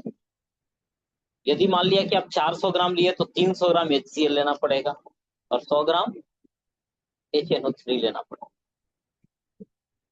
ये क्या करता है ना, संचारित करता है गोल्ड और प्लेटिनम जैसे पदार्थ को, जो रिएक्शन नहीं करता है उसको भी यह गलाने का पावर रखता है ना। कौन, एक्वारेजिया। इसके बाद आप देखेंगे, एक्वारेजिया क्लियर है। एक्वारेजिया के किसका किसका मिक्सचर होगा, पहला HCl, दूसरा HNO3, दोनों का रेशियो HCl 3 अनुपात में है, जैसे भी लिख दीजिए। HNO3 आगे कर देगा तो एक को आगे कर देंगे, पीछे करेगा तो एक को पीछे कर देंगे। लेकिन नॉर्मली यह ध्यान रखेंगे, HCl और HNO3 का जो मिक्सचर होता है 3:1 का होता है। इसे एक्वारेजिया रॉयल वाटर के नाम से हम जानते हैं। यह सोना और प्लेटिनम को भी इजिली गला सकता है। इसके बाद देखिए, एक वो मेटल है, फिर दूसरा मेटल, और दूसरा मेटल जो है अपना सॉल्ट लिए हुए। तो हम लोगों ने पढ़ा था कि जो ज्यादा रिएक्टिव होगा कम वाला को लतिया देता है, ऐसे करके पढ़ा थे। तो यह वाली जो है इसको मार के भगा दे, यानी धातु 1 ज्यादा रिएक्टिव है और धातु 2 सॉल्ट लिए हुए है, तो इस कंडीशन में धातु 2 का सॉल्ट हट जाता है और एक के साथ चल जाएगा तो धातु एक का सॉल्ट हो गया और अलग में कौन धातु दो हो जाता। ठीक है, एक टर्म और ध्यान रखिएगा कि NO2 और N2O में कंफ्यूजन होता है कई लोग, कई बार N2O को लाफिंग गैस कहते हैं यानी नाइट्रस ऑक्साइड, और NO2 कहे तो वह नाइट्रोजन डाइऑक्साइड होता है। यह दोनों में डिफरेंस है। फिर आप देखेंगे सड़ी हुई मछली वगैरह है, उसकी गंध जो आती है वो हाइड्रोजन सल्फाइड की होती है ना। भोपाल गैस त्रासदी हुई थी 1984 में, इसमें MIC का हुआ था, मिथाइल आइसोसाइनेट का है जो त्रासदी उसमें हुआ था, यानी उसमें गैस लीक हुई थी और घुटन से कई लोगों की मौत उसमें हो गई थी। ठीक है, जैसे अब देखिए यहाँ पे एक एग्जाम्पल है, कॉपर है, AgNO3 है यानी सिल्वर नाइट्रेट। याद कीजिए, potassium, sodium, calcium, magnesium, aluminium, zinc, iron, nickel, tin, lead, hydrogen, copper. Copper के बाद देखिए मरकरी है यानी नीचे है, नीचे है नहीं कम क्रियाशील है। ये क्या करेगा, कम क्रियाशील है तो यह वाली इसको रिप्लेस कर देगा और बना लेगा कॉपर का नाइट्रेट प्लस में क्या सिल्वर। तो ज्यादा अभिक्रियाशील धातु कम वाले को क्या कर देता है, विस्थापित कर देता है ना, कम वाले को विस्थापित कर देता है यानी डिस्प्लेसमेंट टाइप का रिएक्शन। या मेटल का हम लोगों ने देखा कि रासायनिक गुण है यानी केमिकल प्रॉपर्टी। ठीक है, मेटल का हम लोगों ने क्या देखा, केमिकल प्रॉपर्टी। अब जो हमें चर्चा करनी है वह नॉन मेटल का केमिकल प्रॉपर्टी को देखना है। किसका, नॉन मेटल का केमिकल प्रॉपर्टी हमें क्या करना है देखना। ठीक है, थोड़ा सा ब्रेक देते हैं और इसको फिर क्या करते हैं कंप्लीट। 1 घंटे और लगेंगे, चैप्टर क्या हो जाएगा, फिनिश। ठीक है,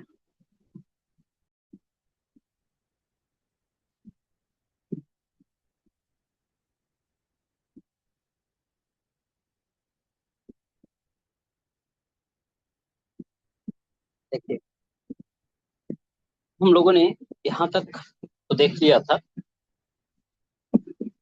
तो अब हम आगे देखते हैं क्या,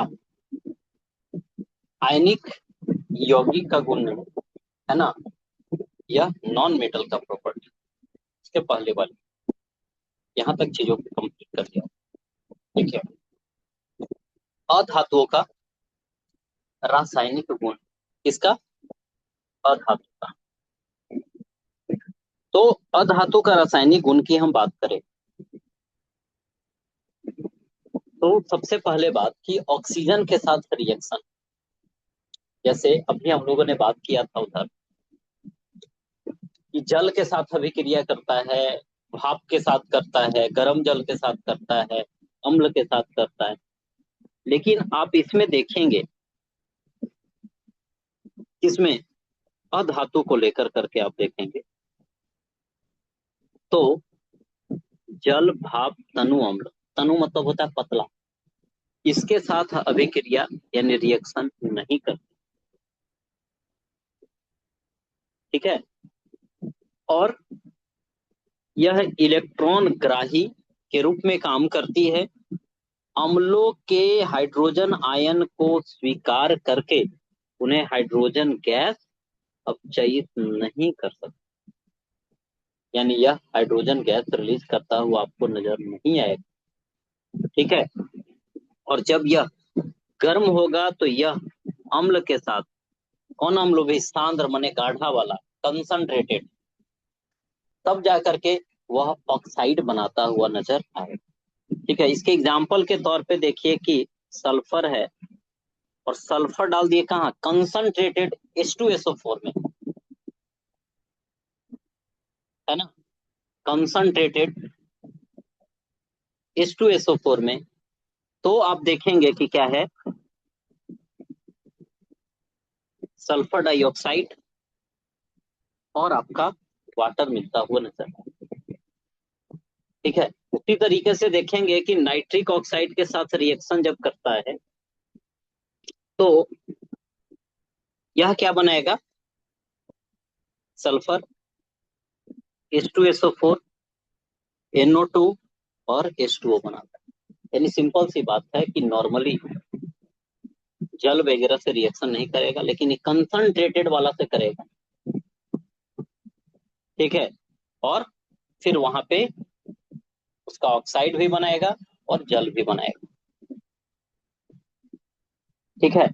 जल भी क्या करता है, बनाता है। तो इस बात का आपको क्या करना है, ध्यान रखना है कि ऑक्सीजन के साथ यह है, ऑक्सीजन जो है मतलब ऑक्सीजन के साथ रिएक्शन को लेकर के तो नॉन मेटल जो है वाटर, स्टीम और डाइल्यूट एसिड से रिएक्शन नहीं करता है ना, रिएक्शन नहीं करता है, यह बात ध्यान रखना है। ठीक है। इसके बाद है जो, जब आप गर्म कर देंगे तो ऐसे कंडीशन में वह ऑक्साइड भी बनाएगा या साल्ट बनाएगा और साथ में वाटर आपको रिलीज करता हुआ नजर आएगा। इसके बाद आप देखिएगा कि इसमें मेटल और नॉन मेटल के बीच का रिएक्शन की बात करें। ठीक है, यहीं से थोड़ा सा समझने वाली बात है, मेटल और नॉन मेटल के बीच अभिक्रिया, और किसी अभिक्रिया से बनता है आयोनिक बॉन्ड, आयनिक बंधन बनता है। इसमें जरा देखिए कि क्या है, बात करें सोडियम को, सोडियम मेटल है और हम लोगों ने पढ़ा था, याद कीजिए कि सोडियम का एटॉमिक नंबर 11 है। इसको जब आप ब्रेक करेंगे, है ना, इस वाले को जब आप ब्रेक करेंगे तो किसमें टूटेगा, 2, 8 और 1 में। एक में यानी इसमें वैलेंस इलेक्ट्रॉन कितने हो जाएंगे, एक 1 हो जाएंगे। और यह एक इलेक्ट्रॉन को लूज करना चाहेगा, त्याग करना चाहेगा, दान करना चाहेगा, ताकि किसके जैसा बन जाए, नियोन के जैसा, इनर्ट गैस के जैसा बन जाए, एक इलेक्ट्रॉन दे देगा। अच्छा, तो इसमें हम एग्जाम्पल जो इसका देख रहे हैं आयोनिक कंपाउंड का, NaCl को लेकर कर, यानी सोडियम को लेकर करके और क्लोरीन को लेकर। क्लोरीन का एटॉमिक नंबर कितना है, 17, टूटेगा 2, 8, 7 में। इसको स्टेबल होने के लिए, है ना, इसको स्टेबल होने के लिए कितना इलेक्ट्रॉन चाहिए होगा, 7। 7 इलेक्ट्रॉन चाहिए होगा, है ना, स्टेबल होने के लिए 7 इलेक्ट्रॉन चाहिए होगा। ठीक है। तो क्या होगा, कि 7 इलेक्ट्रॉन चाहिए होगा कि 7 इलेक्ट्रॉन है, है सॉरी, 8 है ना, हाँ, 8 चाहिए होगा। यानी टोटल, थोड़ा सा ध्यान, है ना, इधर उधर खिसकता है, गड़बड़ होने लगता है। तो इसे एक इलेक्ट्रॉन और चाहिए स्टेबल होने के लिए, जो कि एक इलेक्ट्रॉन इसके पास एक्स्ट्रा है, बदले में कुछ नहीं लेगा, केवल देगा। तो सोडियम के पास एक एक्स्ट्रा है, क्लोरीन को एक चाहिए होगा। यह सोडियम क्या करेगा, एक इलेक्ट्रॉन अपना दे देगा और क्लोरीन एक इलेक्ट्रॉन ले लेगा। तो धातु द्वारा इलेक्ट्रॉन देने और अधातु द्वारा इलेक्ट्रॉन लेने से जो बॉन्ड बनता है, यही कौन सा बॉन्ड है, आयनिक बॉन्ड। यानी मेटल से इलेक्ट्रॉन किस पे, नॉन मेटल पर, मेटल से नॉन मेटल पे किसका, इलेक्ट्रॉन का ट्रांसफर होना, इलेक्ट्रॉन का क्या होना, ट्रांसफर। ट्रांसफर यही लक्षण होगा आयोनिक बॉन्ड का। क्लियर है बात, जिसमें सोडियम इलेक्ट्रॉन दिया है तो इस पे प्लस चार्ज और क्लोरीन दिया है तो माइनस चार्ज। ठीक है, यही तो सिंपल सा बात है। आपसे पूछे कि आयोनिक बॉन्ड किसे कहते हैं, तो आयोनिक बॉन्ड कहिए, चाहे इसका दूसरा नाम क्या है, विद्युत संयोजक बंधन यानी इलेक्ट्रोवैलेंट बॉन्ड कहिए, बात क्या है, सेम। ठीक है, इसी को हम क्या कहते हैं, आयोनिक बॉन्ड कहते हैं, आयोनिक बॉन्ड कहते हैं। बनता कैसे बताओ, मेटल से नॉन मेटल। किस चीज का ट्रांसफर होगा, इलेक्ट्रॉन का इलेक्ट्रॉन का, किस पे होगा, नॉन मेटल नॉन मेटल पे। और तब जो दोस्ती होगा, यही दोस्ती यानी यही बॉन्ड इलेक्ट्रोवैलेंट या आयोनिक बॉन्ड के नाम से जाना जाता है। ठीक है, क्लियर है, क्लियर है। धातु से अधातु में इलेक्ट्रॉन जाएगा और एक पे प्लस दूसरे पे माइनस चार्ज हो जाएगा, आयन बन गए हैं, यही कारण से आयोनिक भी है। ठीक है, अब जैसे देखिए एग्जांपल, NaCl ऊपर देखे थे तो क्वेश्चन पूछता है कि NaCl में कौन सा बॉन्ड होगा, आयोनिक बॉन्ड होगा। MgCl2, तो देखिए अभी हमने देखा कि क्लोरीन को एक इलेक्ट्रॉन चाहिए होता है, तो दो गो क्लोरीन है तो एक दोनों को चाहिए होगा। और मैग्नीशियम का एटॉमिक नंबर होता है 12, टूटेगा 2 8 2 में, यानी 2 इलेक्ट्रॉन इसके पास ज्यादा है, तो एक इलेक्ट्रॉन ऊपर वाले को, एक इलेक्ट्रॉन नीचे वाले को दे दिया, यानी Mg है जो 2 इलेक्ट्रॉन दे दिया है, और क्लोरीन है जो 2 इलेक्ट्रॉन ले लिया है, और इस प्रकार से क्या बन जाता है, MgCl2 बनता हुआ नजर आएगा। Mg पर 2 प्लस Cl पर, है ना, 2 Cl पर एक माइनस है, तो इस प्रकार से MgCl2 आपका बन जाता है। MgCl2 भी आपका आयोनिक कंपाउंड। अब देखिए आयोनिक कंपाउंड की बात करें तो इनके नेचर की बात करें, इनके प्रॉपर्टी की बात करें, ठीक है, तो नमक को आप याद रखिए, NaCl मतलब नमक, ठीक है, NaCl मतलब नमक। अच्छा, नमक क्या होता है, यदि ढेला के रूप में भी होगा, चट्टान के रूप में भी होगा, तो थोड़ा सा प्रेशर दीजिए, नमक एकदम नहीं अलग अलग बिखरा टाइप का होता है, तो यह वीक होता है। ठीक है, और यह हार्ड क्रिस्टलाइन के फॉर्म में भी आपको देखने को मिलेगा, कारण कि फोर्स ऑफ अट्रैक्शन उनके बीच ज्यादा है। मेल्टिंग और बॉइलिंग पॉइंट जनरली क्या होते हैं, हाई होते हैं, कारण फोर्स ऑफ अट्रैक्शन इनके बीच ज्यादा है। ठीक है, पानी में नमक घुल जाता है कि नहीं, उसी से दिमाग में रखिए कि यह वाटर में सॉल्यूबल है, लेकिन केरोसिन, बेंजीन, ईथर इन सब में नहीं घुलता है। और नॉर्मली नमक में आप इलेक्ट्रिसिटी देंगे कुछ नहीं होगा, लेकिन पानी के साथ दीजिए आप, क्या होगा, एक अच्छा कंडक्टर होगा इलेक्ट्रिसिटी, है ना, और उसमें क्या होता है, आयन वगैरह मूव करने शुरू हो जाते हैं। ठीक है, तो ध्यान क्या रखना है बताइए, कि आयनिक यौगिक जो होते हैं, क्या, आयनिक यौगिक जो होते हैं वह एक प्लस है दूसरा माइनस वाला है, तो इसके कारण से क्या होता है, इनके आयनों के बीच मजबूत आकर्षण बल होता है। ठीक है, इसके बाद कठोर ठोस होते हैं, लेकिन यह भंगुर होते हैं, भंगुर मतलब पीटने पर चूर चूर हो जाते हैं। इसके बाद कथनांक और गोलनांक क्या होता है, उच्च होता है, कारण जब दोनों के बीच अट्रैक्शन ज्यादा होगा तो तोड़ने के लिए ज्यादा एनर्जी लगाना पड़ेगा। ठीक है, तो गलनांक और क्वथनांक ज्यादा हो। इसके बाद नॉर्मल कंडीशन में बात करें तो यह क्या होता है, पानी में घुल जाता है ना, यह क्या होता है, पानी में तो घुल जाता है, जैसे नमक की बात हमने किया, लेकिन किस में नहीं घुलेगा, तो मिट्टी का तेल, है ना, पेट्रोल, बेंजीन, इन सब में नहीं घुलेगा। विद्युत चालकता की बात करें हम तो क्या होता है, यह नॉर्मली विद्युत का चालन नहीं करेगा, लेकिन इसको किस में डाल दीजिए, पानी।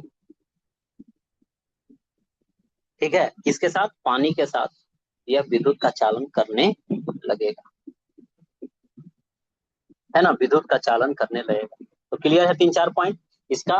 पहला बात बोलिए, यह जो होता है कठोर होता है, फोर्स ऑफ अट्रैक्शन इनके पार्टिकल्स के बीच ज्यादा होते हैं, तोड़ने में ज्यादा बल लगेंगे, यानी क्वथनांक और द्रवनांक उच्च होता है। घुलता किस में है, पानी में घुलेगा कि नहीं, पानी में घुल जाएगा, लेकिन किरोसिन तेल वगैरह में घुलेगा नहीं, किरोसिन तेल वगैरह में यह नहीं घुलता है, याद रखना है।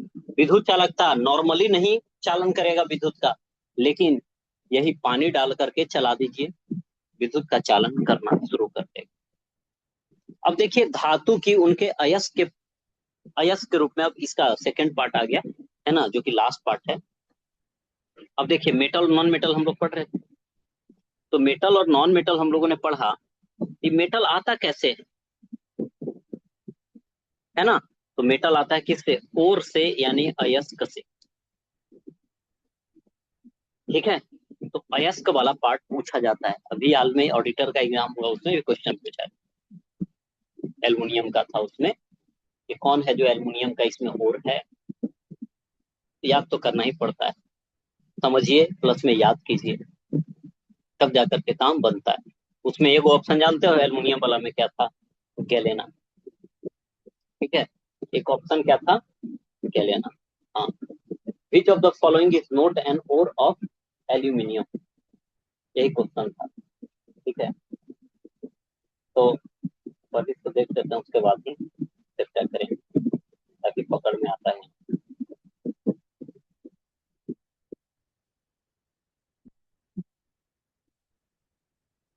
मैं भेज दे रहा हूँ, ठीक है, सबसे बढ़िया।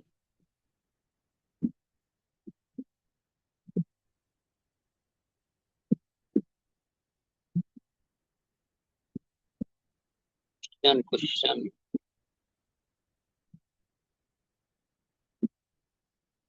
क्वेश्चन तो आप जबरदस्त पूछने लगा है साइंस का, कि कहो मत, लेवल है ना हाई होता जा रहा है। ठीक है, पहले एनसीईआरटी लोग पढ़ लेते 9-10, तो ये तो पढ़ना ही है, लेकिन कुछ क्वेश्चन 11th और 12th से डाल दिया, तो पहले यह कंप्लीट हो तब तो उसके बारे में आप सोच सकते हैं।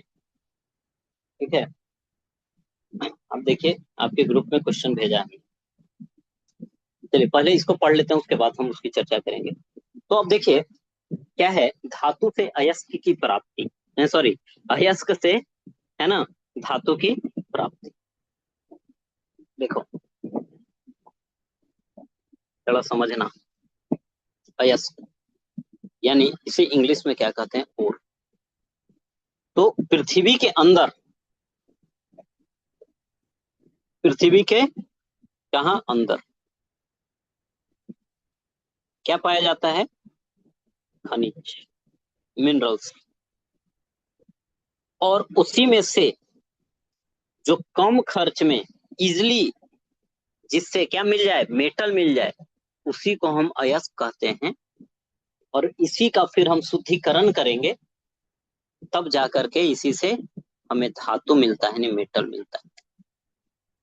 तो काम का जो खनिज है वही अयस्क है, यानी सभी खनिज अयस्क नहीं है, लेकिन जितने भी अयस्क है खनिज से प्राप्त हुए हैं, तो सभी अयस्क खनिज हैं, लेकिन सभी खनिज अयस्क नहीं है। All ores are mineral but all minerals are not ores. ठीक है, यह भी कभी कभी स्टेटमेंट ध्यान रखा जाता है। अब देखिए, तो पृथ्वी के नीचे से कई सारी चीजें आएगी, तो उसको क्या करना पड़ेगा, है ना, उससे मेटल निकालना है, तो नहीं होता है दिमाग में, नीचे से निकालेंगे तो मिट्टी वगैरह लगा रहेगा। सबसे पहले, है ना, खनिज निकला तो खनिज ही है, इसके बाद वो काम का है, तो उसका वही खनिज का नाम क्या दे दिया जाता है, अयस्क है, काम वाला है। अब इसका क्या किया जाएगा, शुद्धिकरण। तो नहीं, पृथ्वी के अंदर से कोई चीज निकालिए, मिट्टी वगैरह लग जाता है, तो धोते होते हैं, ठीक है, धोते हैं, तो उसका क्या कहलाता है? वो शुद्धिकरण कहलाता है। इसी को कहते हैं अयस्कों का सांद्रण। अयस्कों का सांद्रण यानी दिमाग में ऐसे ले जाइए कि जो कुछ भी है नीचे से प्राप्त हो रहा है, नीचे से प्राप्त हुआ खनिज है। यदि खनिज काम का हो गया तो अयस्क है। अयस्क को शुद्ध करेंगे तो क्या कहलाएगा? अयस्कों का सांद्रण कहलाएगा, कंसंट्रेशन ऑफ फोर्स। तो ये जो अयस्क है, जिससे कई सारे मेटल्स निकाले जाते हैं। जैसे नीचे से निकाला गया है ना, क्या निकाला गया आपका? बॉक्साइट। तो बॉक्साइट किसका अयस्क है? एल्युमिनियम का। क्रायोलाइट किसका है? एल्यूमिनियम का, है ना। कोरंडम Al2O3 होता है ना। और 2H2O लगा दिए इसी में तो बॉक्साइट हो जाता है, तो एल्युमिनियम का है। ठीक है। फिर आप देखेंगे और क्या, फेल्सपार, यह भी किसका है? एल्युमिनियम का है। तो कई सारा फेल्सपार एल्युमिनियम का है। फिर देखो टाइट वाला, मैग्नेटाइट, हेमेटाइट, लिमोनाइट, सीडेराइट। ठीक है। तो ये जो है लोहा का है। फिर जिंक ब्लेड, फिर स्फेलेराइट, कैलेमाइन, जिंकाइट, सब जस्ता का है। सीनेवार पारा का है। थोरियम का कौन है? मोनाजाइट, सुहागा, है ना। बोरेक्स, चिल्ली साल्ट पीटर, ये किसका? सब सोडियम का है। इंडियन साल्ट पीटर KNO3, याद है सोरा वाला व्यापार वाला हम लोग पढ़े थे बिहार में, कि पुर्तगाली सब यही सब ले जाते थे। गैलेना सीसा का है। और मैग्नीशियम का इप्सम लवण है। टीन कैसीटे राइट है। फिर यूरेनियम, यूरेनियम पिंच ब्लेड से निकाला जाता है। ये आपको क्या करना पड़ेगा यार। अच्छा, ये पढ़े थे कि नेचुरली यूरेनियम कितना पाया जाता है? यूरेनियम 238। काम वाला कौन है? यूरेनियम 235 ज्यादा काम वाला 235। है ना। तो यही धीरे धीरे चीजें, है ना, डिक्शनरी में जुड़ती है। चलिए उस क्वेश्चन की ओर बढ़ते हैं, थोड़ा सा मैं आपको दिखाता हूँ। ठीक है, भेजा है हमने कि किस तरह से ये रिसेंट टाइप का क्वेश्चन है। पहले भी ऐसा पूछा है, ऐसा नहीं है। ठीक है,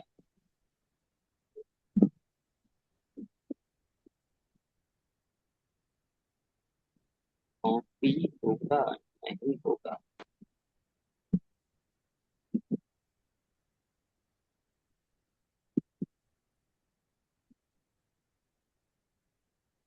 क्वेश्चन के ट्रेंड से पकड़ना है कि हमें इस चीज को पढ़ना पड़ेगा। ठीक है, क्या टफ है नहीं है, एटलीस्ट कट पार करने के लिए कुछ चीजें हैं जो पढ़नी पड़ेगी। सब नहीं पढ़नी है तो कुछ तो पढ़ना पड़ेगा।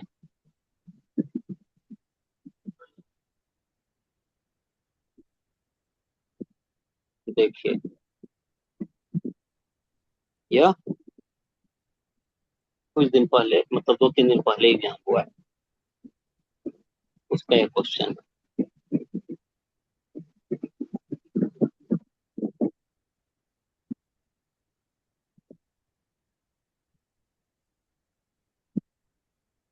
दिख रहा है। क्वेश्चन देखिए, which of the following is not an ore of क्या? एल्यूमिनियम। ठीक है, तो देखो पूरा 100% नॉलेज ना भी है, यदि हमें पता है कि बॉक्साइट है, कोरंडम है, पता है इसे, या इसमें देखिए गैलेना, गैलेना किसका है? सीसा का, है ना। इसका मतलब है कि नोट पूछा है, कौन नहीं है। तो जो सीसा का है वो एल्युमिनियम का नहीं होगा, और आंसर क्या हो जाएगा इसका? गैलेना, है ना। बाकी यदि नहीं भी पता है तो पकड़ में आ जाए। लेकिन कई बार ऐसा भी होता है कि 2 ऑप्शन में आप अटक जाएंगे, या एक ही ऑप्शन पता हो तो दिक्कत होता है। ठीक है, लेकिन ई एक याद होने से एल्युमिनियम पूरा ना भी याद है कोरंडम और फेल्ड्स्पार तो भी क्वेश्चन बन जाए। अब देखो अब क्या किया गया है, ऑप्शन ई लाया गया है, पहले हटाया गया था फिर ऑप्शन ई लाया गया। उसमें पहले रहता था मोर देन 1 या नन। अब इसमें क्या है कि आपको 150 का OMR है, वो क्या करना है 150 रंगना है, समझ रहे। यदि आपको नहीं आता है तो आपको ऑप्शन ई रंगना है। भाई क्वेश्चन हमें नहीं आता है, नहीं भी रंगेंगे तो मार्क्स कट जाएगा, ठीक है। ऐसे ही छोड़ दिए तो मार्क्स कट जाएगा, इसलिए 150 रंगना ही है, समझ रहे हो। और 10 सेकंड भी लगता है, 150 में 1500 सेकंड, एक मतलब बहुत ज्यादा करके मान के चले तो 60 से भागा देंगे तो कितना मिनट, 25 मिनट। 25 मिनट नहीं तो मतलब लगभग 20 से 25 मिनट, 20 मिनट लग ही जाता है मिनिमम रंगने में। कई लोग लगता है गोले ना रंग रहा है 150 खटखट रंग, ठीक है, वो मिस्टेक भी हो जाता है, जल्दी जल्दी रंगने के चक्कर में बी रंगना था सी रंग दिए, गलती हो गया, काम खत्म, निगेटिव भी होगा, एक नंबर भी जाता है। इसका मतलब क्या है कि क्वेश्चन को आपको 1.5 घंटे में 90 मिनट में सोल्व कर लेना है, ठीक है। होता क्या है ना कि क्वेश्चन अटेम्प्ट कई लोग क्या सोचते हैं लास्ट में रंगेंगे, बनाते हैं पहले, क्वेश्चन उनका छूट जाता है, लास्ट में रंगने थोड़ी ना देगा वो, बना लिया तो नहीं। एक राउंड हुआ, 2 राउंड हुआ, जितना बनाओ उतना रंग लीजिए, फिर बनाइए, फिर रंग दे जाइए, तरीका ही होता है। ये देखो ninhydrin test is use for identifying, है ना, सब है जो 11 12 से क्वेश्चन है, रॉल्स ला पूछा है, ठीक है। तो क्वेश्चन आ रहे हैं अच्छे अच्छे, ठीक है।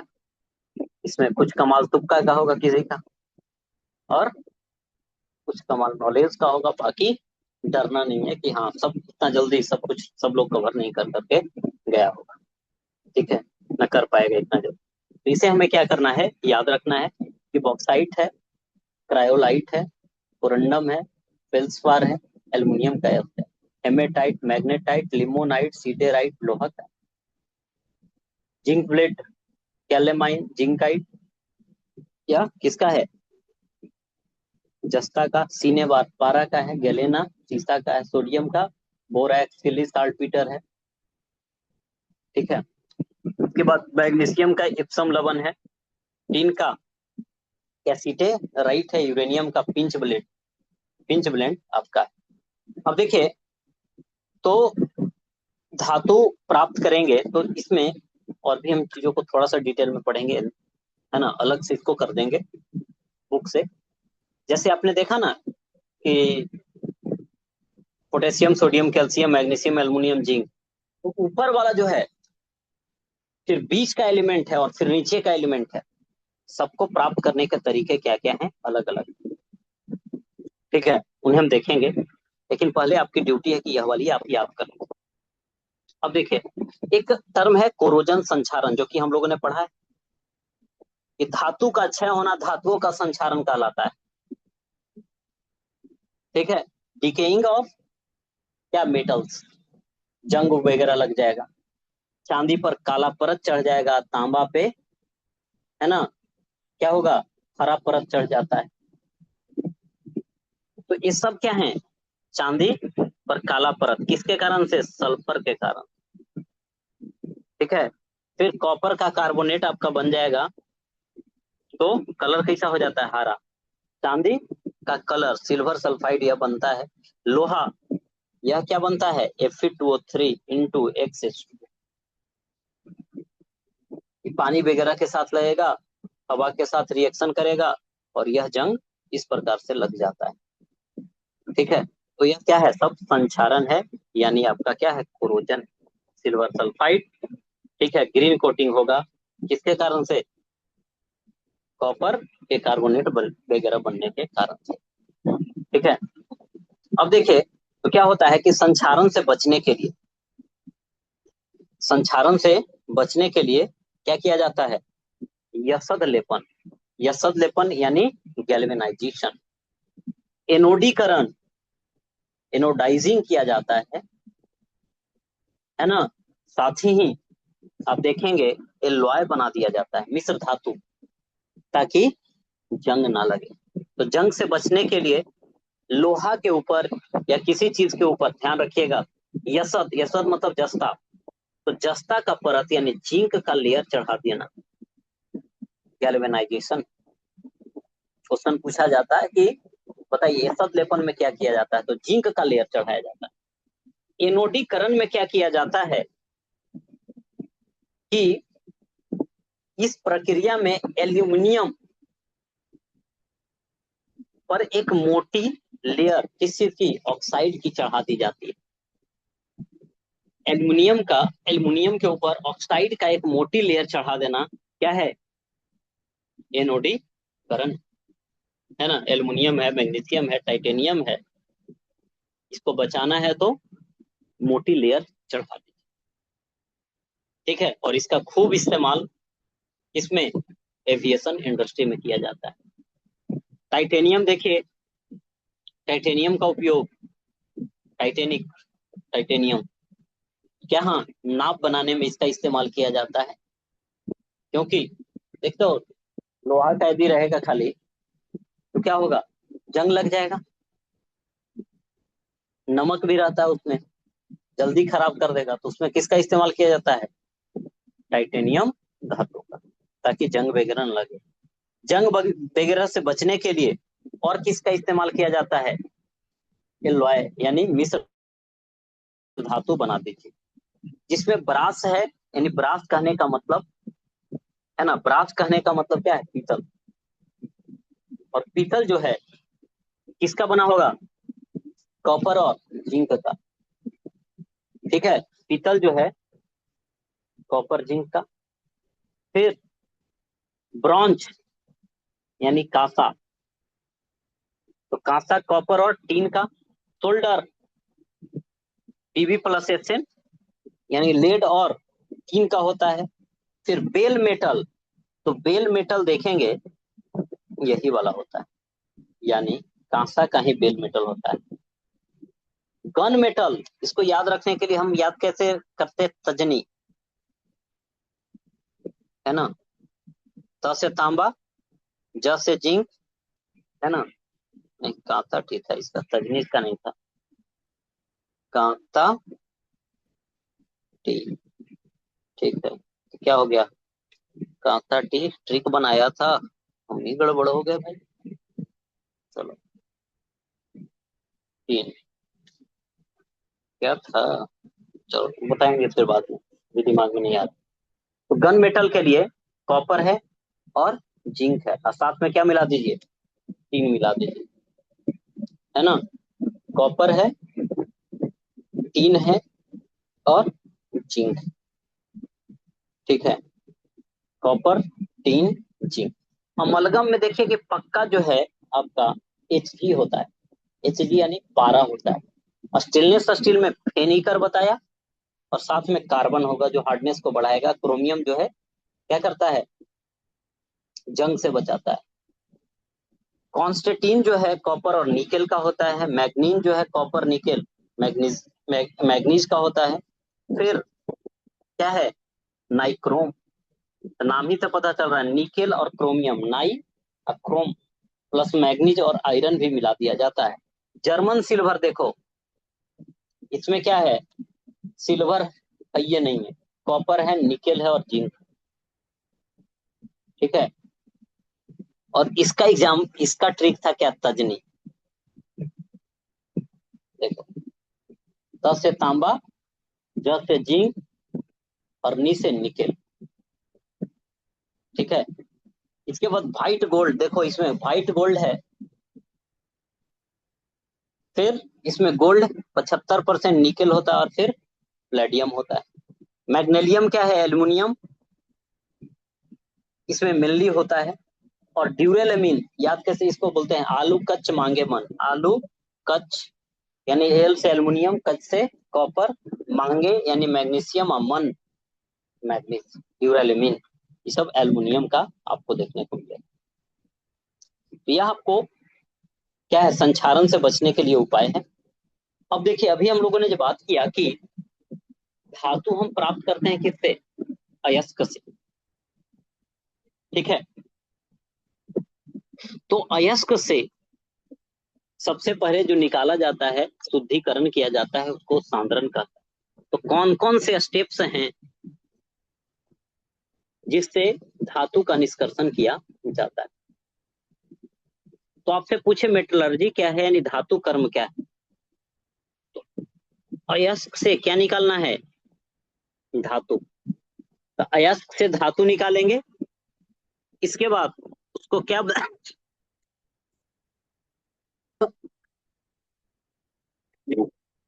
सॉरी, तो अयस्क से धातु निकालेंगे और उसका शुद्धिकरण करेंगे। यही क्या है? धातु कर्म, है ना? यही क्या है? धातु कर्म। ठीक है, तो इसके स्टेप्स को हमें समझना है। सबसे पहले श्वेत स्वर्ण का विकास मूल रूप से प्लेटिनम की नकल करने के लिए किया गया। ठीक है, एक प्राकृतिक सफेद धातु आपका प्लेटिनम होता है, याद करिए, रिएक्टिविटी सीरीज में सबसे नीचे। फिर सोना ओरिजिनल कितना 24 कैरेट का होता है, लेकिन उसमें 2 भाग 22 भाग सोना, 2 भाग चांदी या तांबा मिला दिया जाए, तभी उसका आभूषण तैयार होता है। अमलगम की बात करें तो अमलगम में पक्का क्या होता है बताओ? पारा। पारा नहीं रहेगा तो अमलगम वह नहीं कहलाएगा, है ना? अमलगम वह नहीं कहलाएगा। अब देखिए, हमने बात इस चीज से हमें थोड़ा सा सीख लेना है कि हम लोग जमीन के नीचे से जो प्राप्त किए वह मिनरल है, यानी खनिज, और जो खनिज काम का रहेगा वह कहलाएगा अयस्क। और अयस्क से अल्टीमेटली हमें क्या प्राप्त करना है? धातु, एकदम शुद्ध वाला। तो हाईली रिएक्टिव होगा, एक बीच वाला होगा, याद कीजिए, potassium, sodium, calcium, magnesium, aluminium, zinc, iron, nickel, tin, lead, hydrogen, copper, mercury, है ना, सिल्वर, गोल्ड, प्लेटिनम। भैया, तो ऊपर वाला बात करें, ये सब जो है, ये सब क्या है? ऊपर वाला एलिमेंट ज्यादा क्रियाशील है, तो क्या किया जाता है? इसके लिए विद्युत अपघटन करा दिया जाता है, इलेक्ट्रोलिसिस का प्रोसेस, शुद्ध धातु मिल जाएगा बड़ा इजीली, है ना? क्लियर है? ऊपर वाला जो रहेगा हाईली रिएक्टिव है, विद्युत अपघटन करा दीजिए, काम हो जाएगा। फिर बात करें क्या कि सबसे नीचे वाला जो है, यह इसमें सल्फाइड अयस्क होता है, यानी उसमें सल्फर होगा, है ना?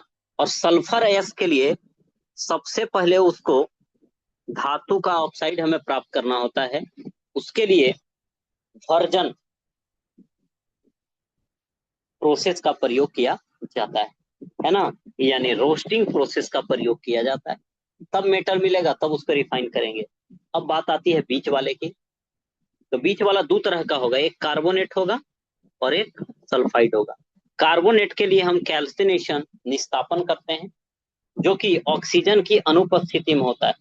और वर्जन जो होता है ना, रोस्टिंग, वह ऑक्सीजन के प्रेजेंस में होता है। और इन दोनों प्रोसेस से धातु के ऑक्साइड को प्राप्त करते हैं, फिर ऑक्सीजन को हटाते हैं, और तब हमें शुद्ध धातु मिलता है। ठीक है, यानी आपने अभी क्या सीखा? हमने बात किया भाई कि जो अयस्क है ना, हमने क्या बात किया कि खनिज होगा, खनिज से हमें अयस्क मिलेगा। अयस्क एगो हाई रिएक्टिव होगा, एगो सबसे कम रिएक्टिव, एगो बीच वाला होगा, दोनों के बीच वाला। ये हाईली रिएक्टिव होगा तो उसका क्या कर देंगे? विद्युत अपघटन। कम वाला होगा तो इसमें जनरली सल्फाइड का और होगा। बीच वाला होगा तो कार्बोनेट होगा, और कौन होगा? सल्फाइड, है ना? इसके बाद कार्बोनेट के लिए हम कैल्सिनेशन करेंगे, निस्तापन, और इसके लिए हम क्या करेंगे? रोस्टिंग। रोस्टिंग। रोस्टिंग जो होता है ऑक्सीजन के प्रेजेंस में होगा, कैल्सिनेशन ऑक्सीजन इसमें नहीं रहेगा, ठीक है। और दोनों से क्या होता है, मेटल का ऑक्साइड मिलेगा। फिर इस ऑक्सीजन को आप क्या कर देंगे, हटा देंगे। और फिर अब मेटल जो मिल गया, इसको है जो फिर अलग अलग तरीके से क्या किया जाता है, शुद्ध, और इस प्रकार से शुद्ध धातु हमें मिल जाता है। तो यह प्रोसेस है, ठीक है। यह क्या है, प्रोसेस, ठीक है। तो डिटेल में ऐसे तो इसे 12th में पढ़ना है ना, इनऑर्गेनिक केमिस्ट्री में, लेकिन हमें इसमें बहुत ज्यादा नहीं पढ़ना है। तो सबसे पहले इस यह वाली खाली पिक्चर याद रखिए कि इसमें क्या था। अब इसमें रिडक्शन ऑफ मेटल, सबसे पहले देखिए, जैसे हमने क्या बोला कि जैसे देखो जिंक कार्बोनेट, ZnCO3 ले लिए। अब इसमें सोचो कि कौन वाला प्रोसेस है, जिंक। तो जिंक कार्बोनेट का और है यह वाला। तो इसका क्या किया जाएगा, कैल्सिनेशन, है ना। और इसका जब कैल्सिनेशन किया जाएगा तो ऑक्सीजन नहीं रहेगा, ऑक्सीजन नहीं रहेगा, और यहां से कार्बन डाइऑक्साइड बाहर निकलेगा और मिलेगा क्या, जिंक ऑक्साइड। अब यह जिंक ऑक्साइड यानी मेटल का ऑक्साइड मिल गया। अब इसको क्या करेंगे, कार्बन से रिएक्शन करवाएं, फिर से ऑक्सीजन को निकाल देंगे, अकेले कौन बच जाएगा, जिंक। और फिर इस जिंक को क्या कर देंगे, शुद्ध कर देंगे, हमारा काम हो जाएगा। कैसे जिंकाइट से आपको जिंक प्राप्त हुआ, बात समझ में आ रही है, हाँ या ना, सब समझ रहे हैं। निकाले अंदर से ZnCO3 को, यह शुद्ध था। पहले तो इसको धो धा करके शुद्ध किए, शुद्ध करने के बाद इसका रोस्टिंग होगा कि कैल्सिनेशन, निस्तापन या भर्जन, निस्तापन, कार्बोनेट है तो निस्तापन होगा। ऑक्सीजन, बिना ऑक्सीजन की उपस्थिति में गर्म कीजिए, गर्म करेंगे तो जिंक ऑक्साइड मिलेगा, कार्बन डाइऑक्साइड बाहर। अब यहाँ पे इसका स्मेल्टिंग करते हैं। स्मेल्टिंग में कार्बन का इस्तेमाल किया जाता है, और कार्बन ऑक्सीजन के साथ अलग हो जाएगा, यहाँ पे मिल जाएगा जिंक। अब जिंक का क्या कर दीजिए, प्यूरिफिकेशन, शुद्ध कर दीजिए, हो गया काम, ठीक है। तो सबसे पहले अयस्कों का सांद्रण किया जाता है, फिर उससे ऑक्साइड की प्राप्ति की जाती है, फिर ऑक्साइड मेटल की प्राप्ति, और फिर इसका प्यूरिफिकेशन। यह 4 स्टेप होता है, ठीक है। तो अभी आपको इतना ही याद रखना है, ज्यादा नहीं करना है। इसके बाद देखिए थर्मिट रिएक्शन है, जिसमें आप देखेंगे कि आयरन का ऑक्साइड है। अब यहाँ देखिए, ये अभी बतलाया क्या कि जिंक ऑक्साइड से ऑक्सीजन को हटाने के लिए किसका इस्तेमाल किया गया है, कार्बन का। इस प्रोसेस को हम बोलते हैं स्मेल्टिंग, यानी प्रगलन, समझे, प्रगलन बोलते हैं। लेकिन यही आयरन के ऑक्साइड से ऑक्सीजन को हटाने के लिए किसका इस्तेमाल किया जाना, एल्यूमिनियम का इस्तेमाल किया जाना। तो देख रहे हो, एल्यूमिनियम क्या किया है, इससे ऑक्सीजन को छीन लिया। तो ये क्या हो गया, इसका रिडक्शन हो गया, और एल्यूमिनियम के साथ ऑक्सीजन जुड़ गया है। ये क्या है, इसका ऑक्सीडेशन हो गया, यानी ओवरऑल रिडॉक्स रिएक्शन है। इसका इस्तेमाल जो है कहाँ किया जाता है, रेलवे के पटरियों को जोड़ने में। ऐसा आपने देखा होगा, पहले गैप रहा करता था, इसको जोड़ दिया गया। तो रेलवे की पटरियों को जोड़ने में कौन सा रिएक्शन है, थर्मिट रिएक्शन। थर्मिट रिएक्शन में होता क्या है बताइए, थर्मिट रिएक्शन में बताइए, Fe2O3, इसमें ऑक्सीजन को हटाने के लिए एल्युमिनियम का इस्तेमाल किया जाता है ना। यही रिएक्शन क्या करता है, थर्मिट रिएक्शन कहलाता है। क्लियर है, यानी आयरन ऑक्साइड से ऑक्सीजन को हटाने के लिए एल्युमिनियम का इस्तेमाल किया जाना, यह रिएक्शन क्या है, थर्मिट रिएक्शन। क्लियर, क्लियर हो। अब देखिए, जो भी मेटल हमें मिल गया, अब उसका क्या करना होता है, शुद्धिकरण, है ना। जो भी मेटल मिल गया उसका क्या करना होता है हमें, शुद्धिकरण। तो इसमें क्या किया जाता है कि ये पिक्चर को आप देखिए, एक बर्तन लिया गया, ले लिया, इसमें जिसका भी शुद्धिकरण करना है उसी का सल्फेट लिया जाता है। जैसे मान लो कि कॉपर का है ना, शुद्धिकरण करना है, तो क्या करेंगे हम, एक कॉपर का रॉड ले लिए, पतला वाला, शुद्ध वाला, जो पहले से किसी मेथड से मिल गया हो, कॉपर शुद्ध ले लिए। अच्छा, अब कॉपर को करना है तो यहाँ कॉपर का क्या ले लेंगे, सल्फेट, समझे।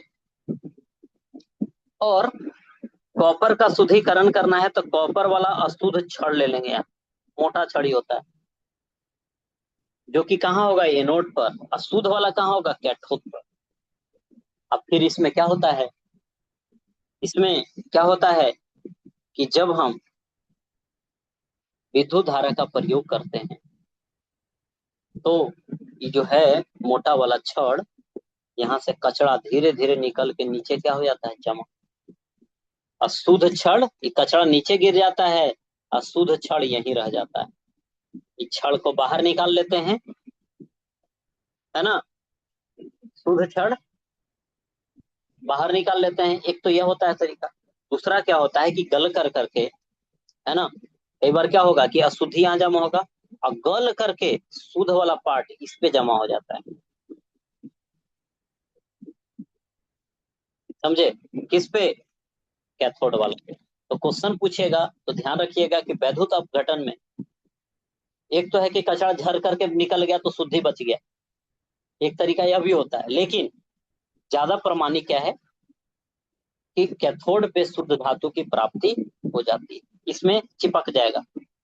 रॉड को बाहर निकाल करके और उसको अलग कर दीजिए, जो चिपका हुआ पार्ट है, और शुद्ध मेटल हमें क्या हो जाता है, विद्युत अपघटन के द्वारा मिल जाता है। ठीक है, तो शुद्ध धातु की प्राप्ति किस पे, कैथोड पे मिल जाती है। तो वैद्युत अपघटन प्रोसेस क्लियर है। ठीक है, इसमें क्या बोला जाता है कि एक बीकर लिया जाएगा, है ना, क्या लिया जाएगा, एक बीकर, एक बीकर लेकर करके, है ना, उसमें उसका सल्फेट डाल दिया जाएगा, उसी का शुद्ध छड़ लिया जाएगा, उसी का अशुद्ध छड़ लिया जाएगा, अशुद्ध छड़ एनोड पर, शुद्ध वाला कैथोड बनाएंगे उसको। जब इलेक्ट्रिसिटी देते हैं तो शुद्ध वाला कहाँ प्राप्त हो जाता है, कैथोड पर, अशुद्धि कहाँ जमा हो जाता है, नीचे, और जो अशुद्धि नीचे जमता है उसी को बोलते हैं एनोड पंख। पंख माने कीचड़, कीचड़ किसका है, एनोड का है।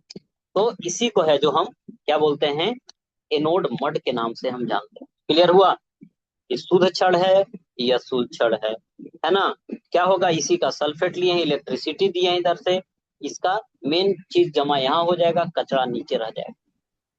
तो कैथोड पे हमें प्योर मेटल की क्या हो जाती है, प्राप्ति हो जाती है। ठीक है, तो आई होप कि जब बीकर पे रखेंगे तो हाँ, जब क्या, बीकर में रखेंगे तो पता कैसे चलेगा कि ये शुद्ध है और ये अशुद्ध है। जैसे हम कैथोड और एनोड से पकड़ेंगे ना, इसमें प्लस और माइनस हम किसको दे रहे हैं, यह भी तो पता होना चाहिए। जिसे हम प्योर लिए हैं, इसमें हम जब सेटअप ही करते हैं तो ऐसा करते हैं, एक बीकर लिए, है ना, इन कैथोड वाली साइड जहाँ बैटरी को देंगे माइनस वाला, ठीक है, ये क्या होगा आपका कैथोड, और यहाँ जब प्लस वाला देंगे यह होगा आपका एनोड, यह वाली पार्ट, यह वाली क्या होगा, शुद्ध वाला पार्ट होगा, है ना। और इसमें जब प्लस वाला रहेगा वो शुद्ध रहेगा, क्या, जिसको प्लस वाले से कनेक्ट करेंगे वो शुद्ध रहेगा। प्लस वाला से कनेक्ट करेंगे वह अशुद्ध रहेगा, इम्प्योर। ठीक है, और जब हम इलेक्ट्रिसिटी देंगे तो इसमें कचरा नीचे जमा होगा, और इसका मेटल वाला पार्ट है जो यहाँ से जाकर के इस पे चिपकना शुरू हो जाएगा, इस पे, शुद्ध वाला पे। फिर शुद्ध वाला को हम क्या करेंगे, इस पे जो चिपका है इसको बाहर निकाल के अलग कर लेंगे उससे, जो चिपका हुआ पार्ट है। और इस प्रकार से क्या किया जाता है, इलेक्ट्रोलिसिस के थ्रू शुद्धिकरण किया जाता है। ठीक है, यही है आपका चैप्टर मेटल और नॉन मेटल। ठीक है, तो इसमें यह ध्यान रहेगा कि हाई रिएक्टिविटी सीरीज वाला होगा, इलेक्ट्रोलिसिस कर दीजिए, हो जाएगा काम, प्योर मेटल मिल जाएगा। ठीक है, बीच वाला रहेगा तो कार्बोनेट या सल्फाइड का रहेगा। कार्बोनेट रहेगा तो इसके लिए कैल्सिनेशन यानी निस्तापन करते हैं। निस्तापन ऑक्सीजन के अनुपस्थिति में किया जाता है। भर्जन या जारन इसी को कहा जाता है, ये ऑक्सीजन के प्रेजेंस में किया जाता है। सल्फाइड एस्को के लिए होता है ना। फिर क्या होगा, इससे धातु के ऑक्साइड की प्राप्ति होगा। धातु के ऑक्साइड से ऑक्सीजन को निकालेंगे, तो जब ऑक्सीजन को निकालते हैं तो क्या होता है, कार्बन का इस्तेमाल करेंगे तो स्मेल्टिंग होगा। एल्युमिनियम का इस्तेमाल देखो आयरन ऑक्साइड से हटाने के लिए कर रहे थे, तो थर्मिट रिएक्शन कहलाता है। थर्मिट रिएक्शन का प्रयोग कहाँ करते हैं, रेलवे के पटरियों को जोड़ने में, है ना, रेलवे के पटरियों को जोड़ने में। बाकी वैद्युत अपघटन आपने क्या सीखा, इसमें कुछ नहीं, दिमाग में पिक्चर याद रखना है। बीकर लेंगे, शुद्ध शुद्ध धातु का पतला छड़, अशुद्ध का मोटा छड़, और उसी का सल्फेट लेकर के, है ना, एनोड पे रखेंगे, अशुद्ध को, शुद्ध को रखेंगे कैथोड पे। ऐसे दिमाग में रखिए, ठीक है। और जब इलेक्ट्रिसिटी देंगे तो शुद्ध धातु सूधे वाला पर प्राप्त हो जाएगा, यानी कैथोड पर प्राप्त हो जाएगा, और उसको फिर अलग कर लेंगे, और इस प्रकार से शुद्धिकरण हो जाता है। ठीक है, तो यह चैप्टर आपका मेटल और नॉन मेटल। ठीक है, तो शाम वाली क्लास में हम ये तो ऑलरेडी हम लोग कर चुके हैं। अब एक चैप्टर जो हमारा लास्ट है केमिस्ट्री का, ठीक है, वह है कार्बन और इट्स कंपाउंड।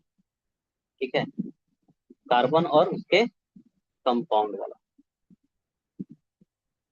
ठीक है, यह वाली।